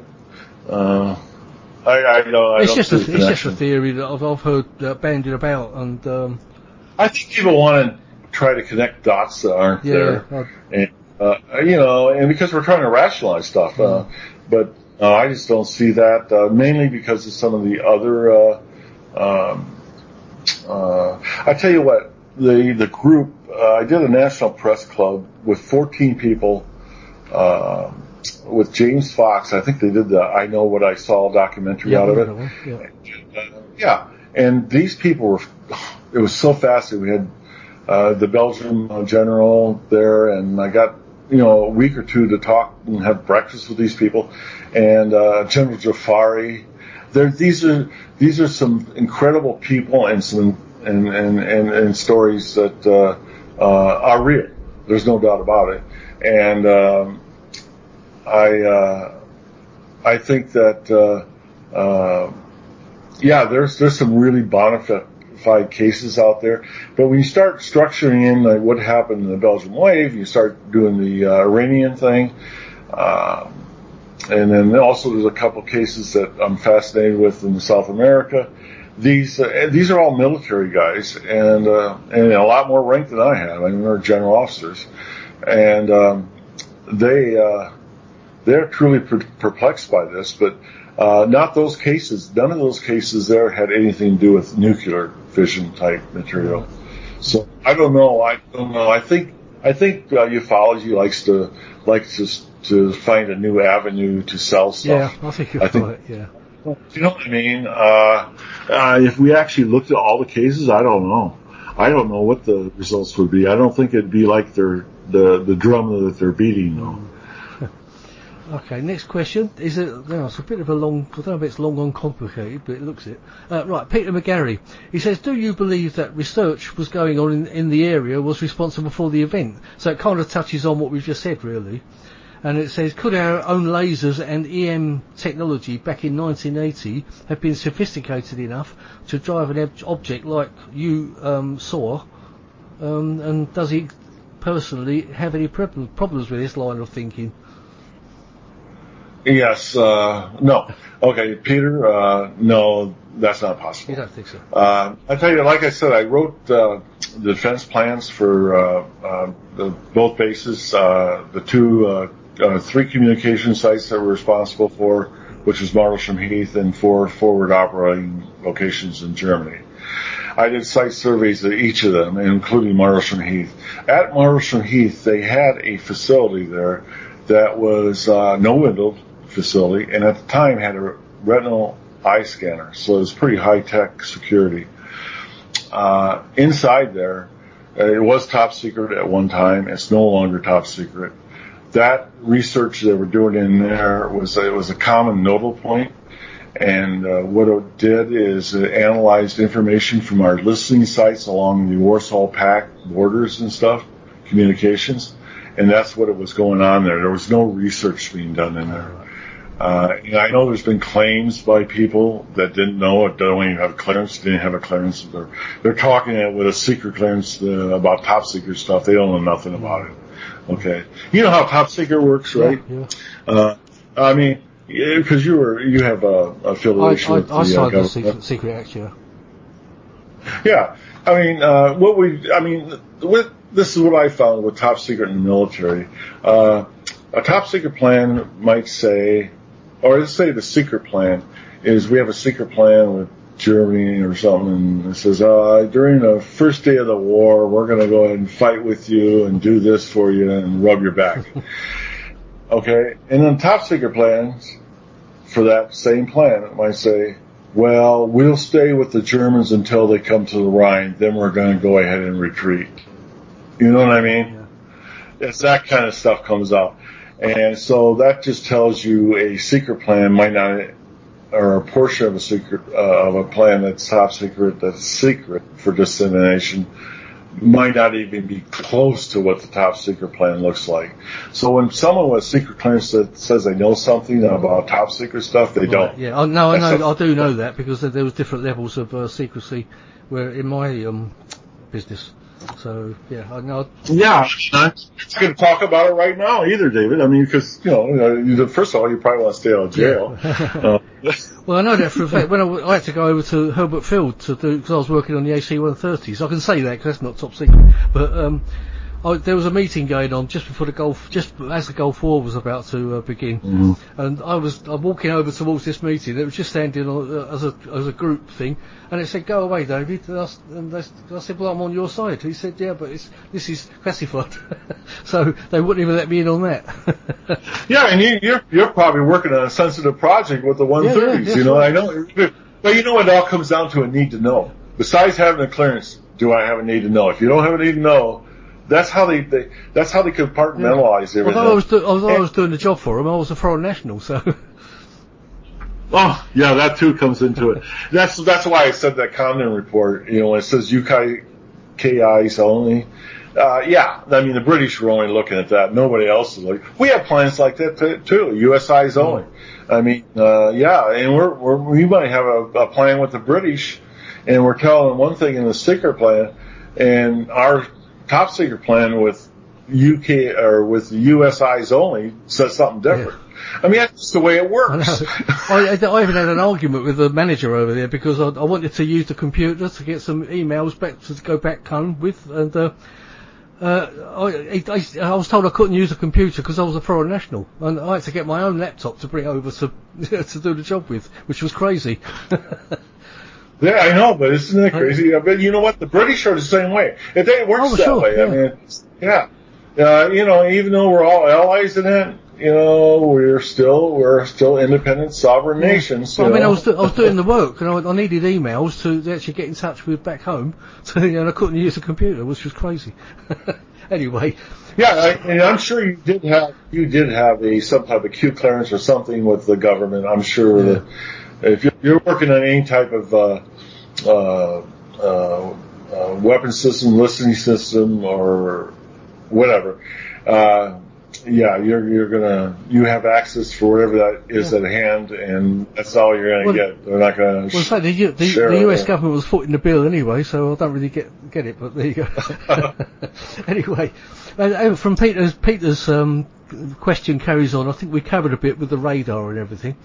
He says, finally, was a Soviet Cosmos satellite brought down around the same time?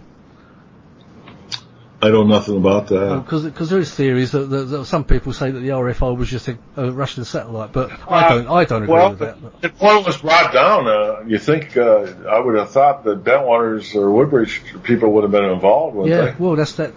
That's kind of.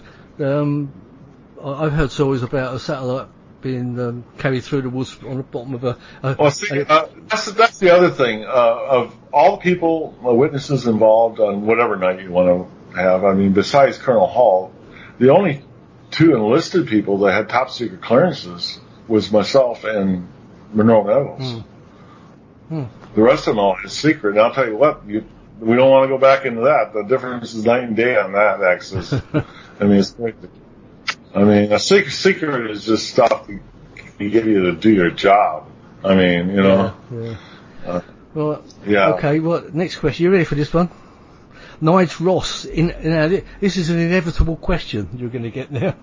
He says, "Hi David, could you please ask Jim on those fateful nights back in 1980? Was it just sheer utter confusion? And in all this confusion, where was Larry Warren in all of this? Thank you." No, there was no confusion at all. Everything the security, Central Security Control and the on-duty security flight operated all our security protocols that we had, and we did the way we were trained. And as far as we could, I mean, at a certain point in time, after the security situation happened, after I initiated, some of it was ad hoc because I didn't, the new experience. But everything was structured. There was no mayhem or nothing. Actually, everything, we were trained so hard. Everything operated like a fine oiled machine, and you can rest assured that happened. There was no chaos at all. I mean, I don't understand that. With the third night, I wasn't there. I can only go by hearsay from Colonel Halt and from Monroe Nevels, who I trust emphatically. I talk to him regularly, and so Colonel Halt. But I don't think there was any. They haven't said there was any chaos. Larry Warren wasn't working, though. I know that's according to Adrian Bestenza. He actually wrote and told me that, and that's in the encounter in the Enigma book as well. That it's briefly covered on how he obtained the cover story. So that's in there, and I mean, you know what? There's been so many opportunists. You know, what can you say? That's what really is disturbing about this whole thing with Redelsham. I mean, the event is sensational by itself. Why would anybody embellish or try to sensationalize it? I mean, it's just crazy. I mean, leading on from that, what do you think of this film that's being made at the moment? We're still waiting for it to appear. The Capel Green film. You must have an opinion on that. Because they seem to be building up a lot of different things to add to it to sort of embellish on the RFI itself. What's your feelings on that? Well, no surprise there. Dion, the producer, got a hold of Colonel Hall. Yeah. We are friends, okay. But I own he served 25 years. He's shown the respect of Colonel Hall. And I were asked at least 4 times, and matter of fact, right up to a few months ago, about being in this film. And we wouldn't do it because of the people that were involved. We said it's pure science fiction if you involve them. And then they have witnesses. Yeah, they might have been stationed, but they weren't involved. I mean, so Colonel Halton, I view on this whole project from Dion, and believe me, they were begging us to be in that film. Yeah, sure. And the Colonel was a lot more adamant on his response than I was. No, he told me.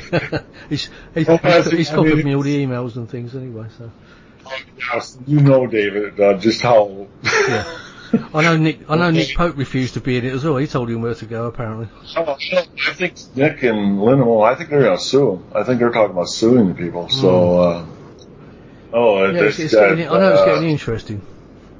Yeah, but if people go and see it, and just remember it's science fiction, and it's not what happened, and that's just the way it is. I mean, if you're gonna do a film about Redelsham, I think you'd have the 2 people that at least were in charge in each night, Colonel Hall on the 3rd and me on the 1st. I think you would think you'd have us involved. I mean, there's nothing else that happened. So I think my advice to anybody seeing Capel Green is don't waste your money. Okay. I don't think many people will know about it anyway. Right, okay, we've got a couple more questions. You still okay, Jim? You got a little bit more time? Hey, I did a coast to coast with Connie Willis, man. That was 4 hours from midnight to 4 in the morning. Oh, wow. Okay. Well, you got a few more minutes you can spare then. Okay, that's all right. Okay, I think we touched on this as well. Nigel Ross says, why is it that American servicemen and women can talk openly about eyewitness events of craft, etc., on active service, and the UK armed services can't? You can't. Yeah. What? I tell you, talk about that Navy stuff that came out. I tell you what it is they're sitting there identifying top secret aircraft, okay, and their signatures and part of the radar systems. I don't want to go into a lot of detail about that. But, are they mistaken? Yes. They're not they don't have a need to know, for whatever reason. And what the Navy has done since then, because these people like to talk to reporters, and go public, is they initiated a new procedure for reporting unexplained area phenomena, and it's a way to contain the Navy personnel on not active duty, and also the Air Force adopting it too. So they have started control systems to stop that. These people are, obviously they don't know for sure about anything, because it was a classified system, and there's a couple things I do know about, a couple of them, that it's definitely top secret research prototype stuff, and they didn't have a need to know. That's what it is, and I think you'll find that in the future with these new directives coming out, that you won't hear active duty anybody in the United States talking about it. They definitely put a containment lid on it here with the publication of procedures. I think you're aware of that, aren't you, David, about the Navy implementing those reports? Yeah. There seems to be a slow leak going on at the moment with a lot of stuff, but once those procedures are put out, someone will have to go to jail if they talk about it. That's what it means. Yeah. It's interesting times, I know.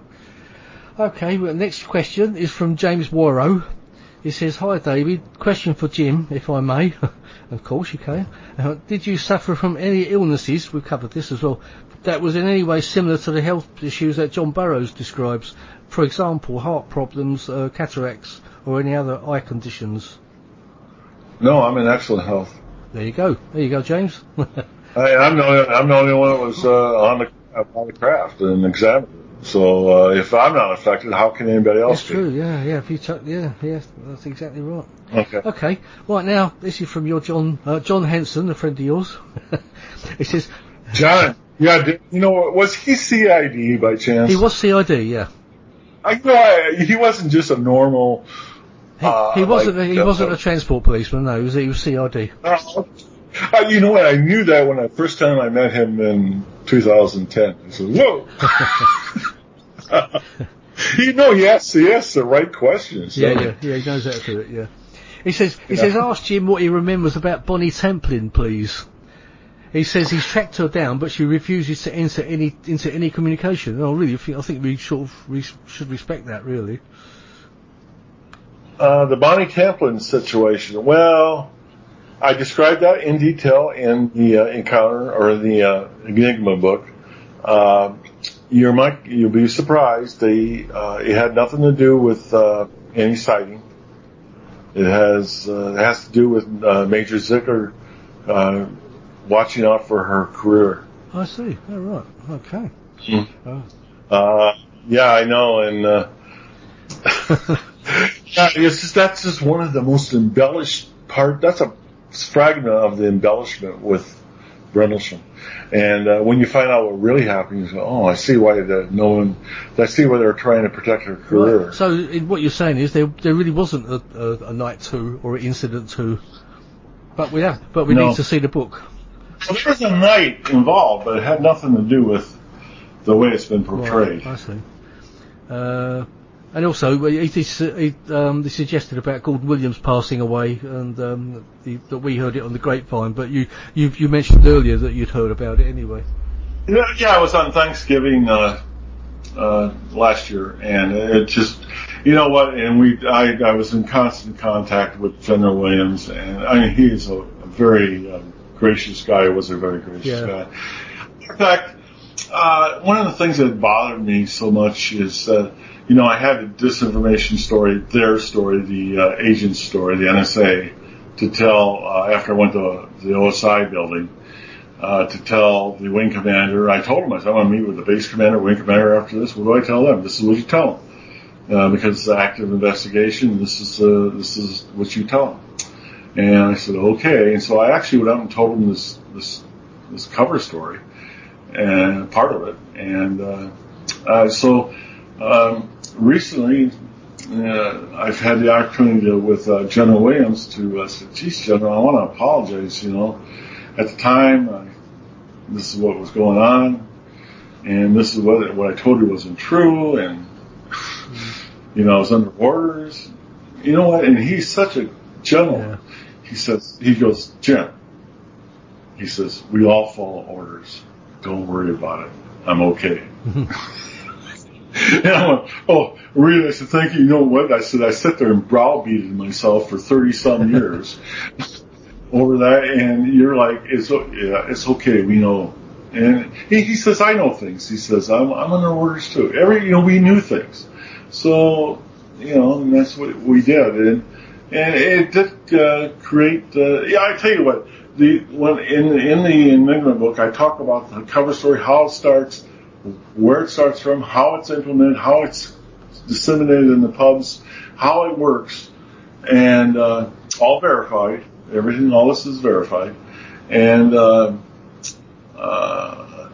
how they included then the third night into it.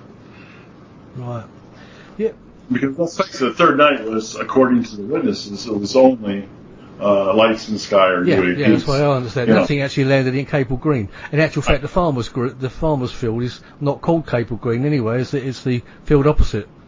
But yeah, that's right. That's correct. You are a good researcher on this. No, I'll tell you what I've been told, Jim. West No, I Bay. do understand that farmer's field is actually called Capel St Mary. Oh no, something Capel St Andrews. Capel St Mary. Yeah. I think it's called.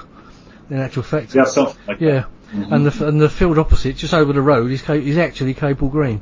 So they've actually got that all wrong in the film as well. So there you go. Okay, right. I've got the last question here. But you've already really covered it, but I don't know if you want to add any more to it. It says it's actually from Mick Sayer. In the 2010 book, UFOs, generals, pilots, and officials go on record. Leslie. Leslie King's book, that's right, I couldn't think of a second name. Chapter 18, he says Jim tells of his experience with the UFO and how he took photos and took sketches, etc., of the symbols, but no mention of the binary code, but of course you've already covered all that anyway. Right, he said this was a major part of the Nick Pope 2014 book, why was it kept a secret? But you've already said, basically, because you were embarrassed about it, but... Yeah, and tell Mick that in the book, The Redelsham Enigma, I explain that in complete detail too. And your thoughts should be, I would think, after reading and go, oh, okay, that clears that up.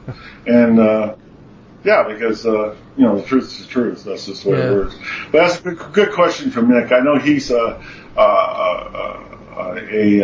real supporter of the Redelsham incident, and he's very curious too, and over the years, so I appreciate the question. He's one of the good guys. He's one of the ones that just wants the truth and nothing but the truth. So help us God. But right, and you know what? And I tell you what, I'm no different than Mick or you or anybody. I'm a skeptic too. So but when it comes right down to the actual events, I mean, how can you be a skeptic when you went through it? I mean, I'm always, I think I ask just as many questions as you guys do, but mine just happen to be a little bit more educated. Different. Yeah, they're just a little more different, but I ask a lot of questions too. I mean, the trouble with Redelsham with me and an investigation that we've done, and it's been extensive, is the more questions we have answered, the more questions we have. Yeah, the more that get raised. I understand that. Yeah. It's terrible.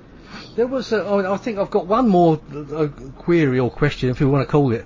Sure. Steve Longero came forward last year, a couple of years ago, saying what he saw in the weapon. Now, there was a story also that he went out into the woods, but I don't think that could have happened, could it? No, he was assigned to Delta's Delta restricted area. He was working that night, and no, he wasn't allowed to leave his post. I mean, that never happened. I mean, he was there, and but was he working? I mean, and we had 80 people observe the takeoff, so I don't know why he wouldn't have seen that. I'm not sure where you're going with that. I don't know what he said. No, but I think there was a story that got into the paper that said that he was one of the prime witnesses that went out into the woods on that third night. But on the third night, from what I understand, he would have he couldn't have left his post. He was on the third night. We were on break. He wasn't working. Oh right, okay. Okay. No, we were all on break. On the third night, that's a fact. So he was actually working under you. So. Oh yeah, worked for me. Well, the story is that he was out on the third night, so that couldn't have happened then. No, it didn't happen. Okay, right. Thanks for that. Nothing against. These guys. I know everybody that was working that night. I mean, especially the guys on my fire teams. I mean, I had 3 fire teams. I was a squad leader. We stayed together. Worked the Woodridge base. We'd work that like 3 days, then we'd go back and work Bentwaters for like 3 days, and then we worked the weapons storage area at Bentwaters for 3 days. That's how we worked it. And yeah, I knew these guys really well. I mean, but no. The third night, we were on break. The first night, yes, he was working in, I believe it was Delta or Charlie. I have to look my notes, restricted area. I keep track of everything. So I did. Apparently Barrows was out on the third night as well, was he, with Bustinza and Colonel Holt, when they were chasing the lights. I can only go with Sergeant Neville says. Sergeant Neville says that the only people that were out there with his team was Colonel Hall, Lieutenant England, Master Sergeant Ball, and I think the one other, but he said he don't remember seeing Burroughs out there. Oh, right. Okay. He said, "Wow, he's 6'5". I mean, you can't miss him. He said, "I would have remembered that." But I don't know. I wasn't out there. I'll tell you what John did tell me. He did tell me the next when we're in the Monday morning on the way to base. He told me he went back out there, and I said, "Why in the F did you go out there again?" And he said, "I just had to go out." And so I know he was out at the staging area because he told me that. That's all he ever told me. He was at the staging area. I only found out about all this other stuff from reading in the last year or two. That's all news to me. Yeah. I mean, it's interesting anyway, Jim. No, I mean, I think that's really. I think I've exhausted you, or you've exhausted me anyway. My mind's blown here. Are you tired, David? Come on. I've had a bad chest, Jim, this last couple of weeks, and it's getting near my dinner time anyway. but no, I do appreciate that you've come on this morning because I know it's early morning, or it's actually mid morning now, isn't it? There where you are. Yeah. But really, Jim, it's been fantastic talking to you, and we've got a 2-hour show from it. Normally my show's an hour, so but I can we're a bit more flexible now, so.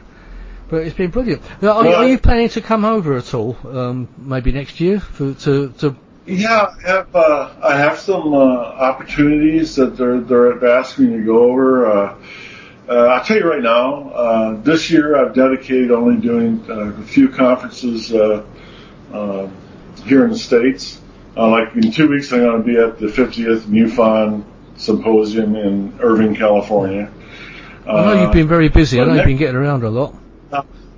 Well, the book was like crazy, doing that. But next year I am planning to do only overseas. I'm going to be talking to AJ when I go out to Irvine about doing South America. I might do the UK. I might do that next year because I sort of want to get back over. I tell you, I got friends over there, and I like to see them again and stuff. Yeah. So, I'm one of them. Yeah, you are, Dave. And I just don't want to have to go back out in that Redelsham forest. Okay, I don't mind Woodbridge or something like that. I think I've already offered. I said if you're coming over to this area, I mean, I'll certainly try and help arrange get something fixed up, like a conference for you, if you're interested in doing that. Yeah, it'd be a nice opportunity to see some old friends there. Where you were, you live pretty close to the base. I did. I'm about 20 minutes away. Yeah. Saxon? Well, near Saxon, yeah, Colton actually. Yeah. Oh, okay. Well, see, okay. It's and I think that's the nice part is, I think I might come over next year.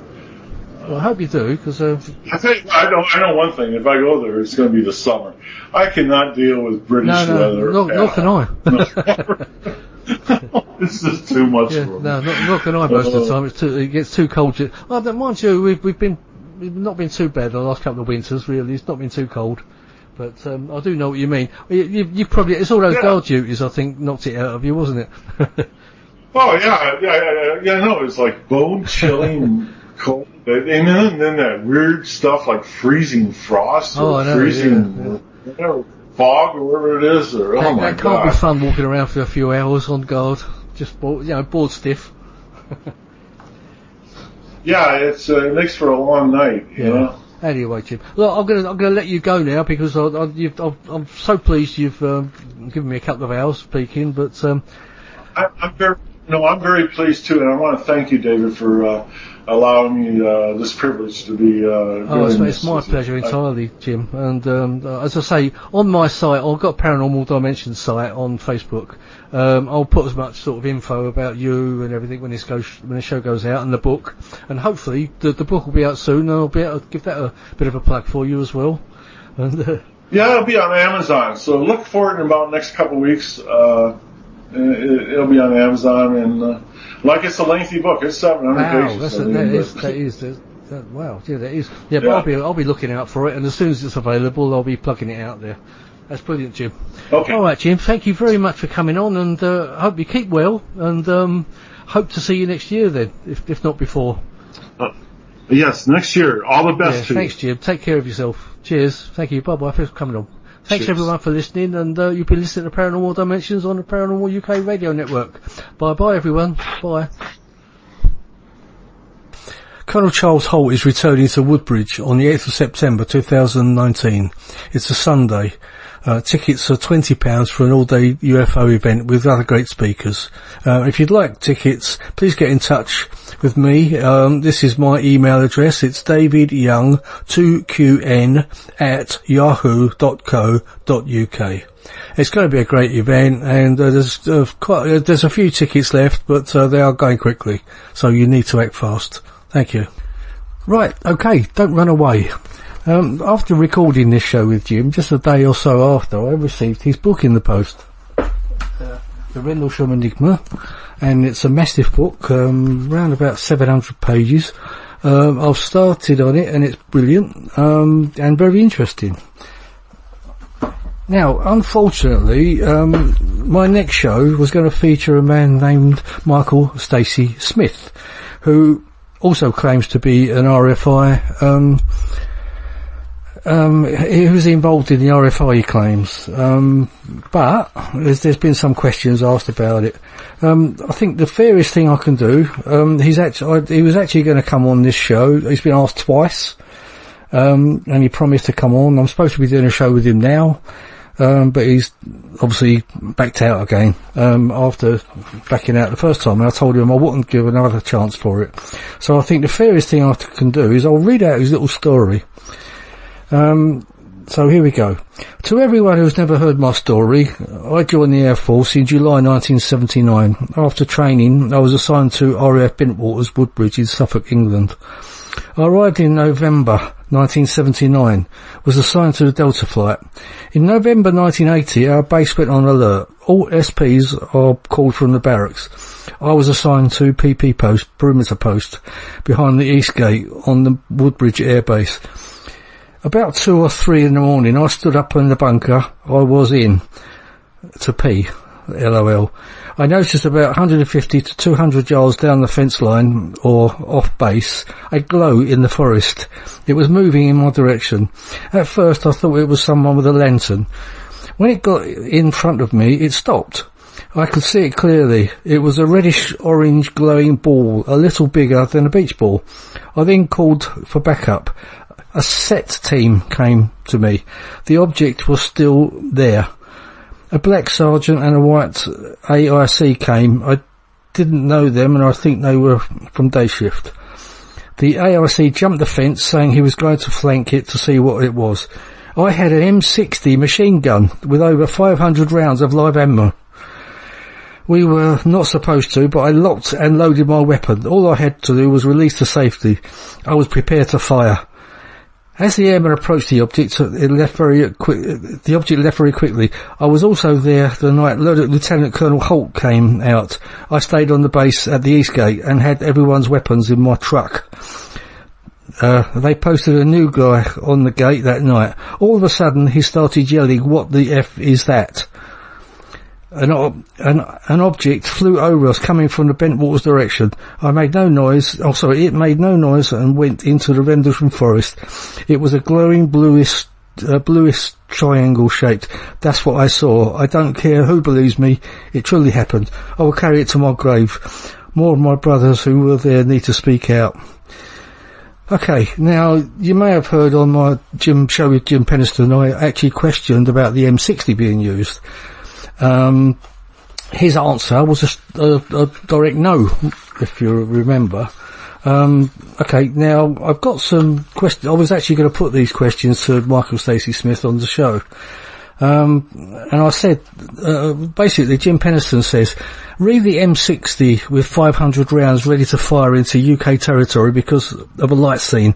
He must not know what the so far status of forces agreement is, or rule number 1, identify targets that are hostile and not friendly. This is Jim Penniston saying. And Jim continues, never would they be put on during normal security or peacetime. We would have been in open hostility with enemy combatants. It's Spetsnaz or other foreign adversary. Jim continues again. M60 gunners are E4 and above, not a 1 or 2 striper. Remember, things were different when the F4s were there. They were all gone in 1979, and the A10's mission was primary. I know for a fact about the M60s. I wrote the security defence plans and security response options for the base, and the security police squadron for 4 years. You can take that to the bank. Okay, he says, I also wrote the Bentwaters Woodbridge 207-1, the base security regulation. It told how we operate in normal security on a day-to-day basis. The security police response options, SRO, covered increased security or emergency operations.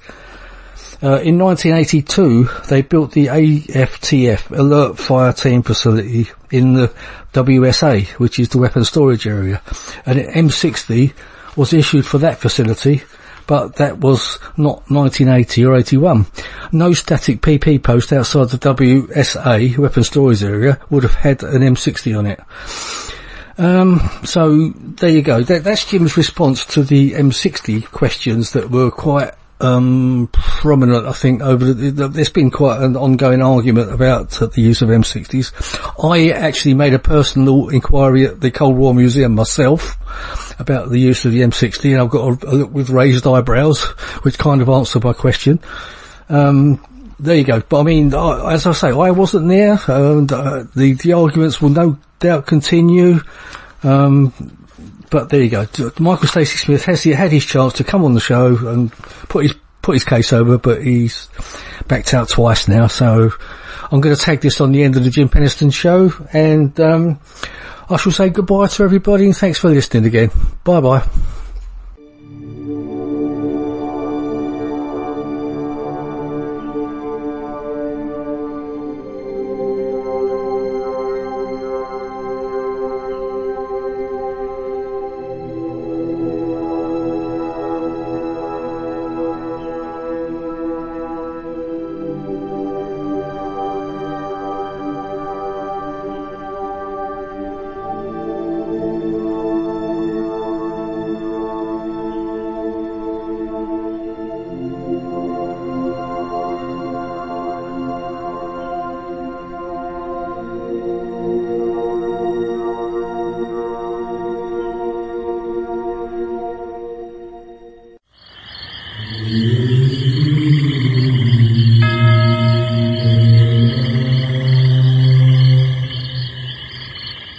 Paranormal Dimensions is a regular feature on Mondays on the Paranormal UK radio network.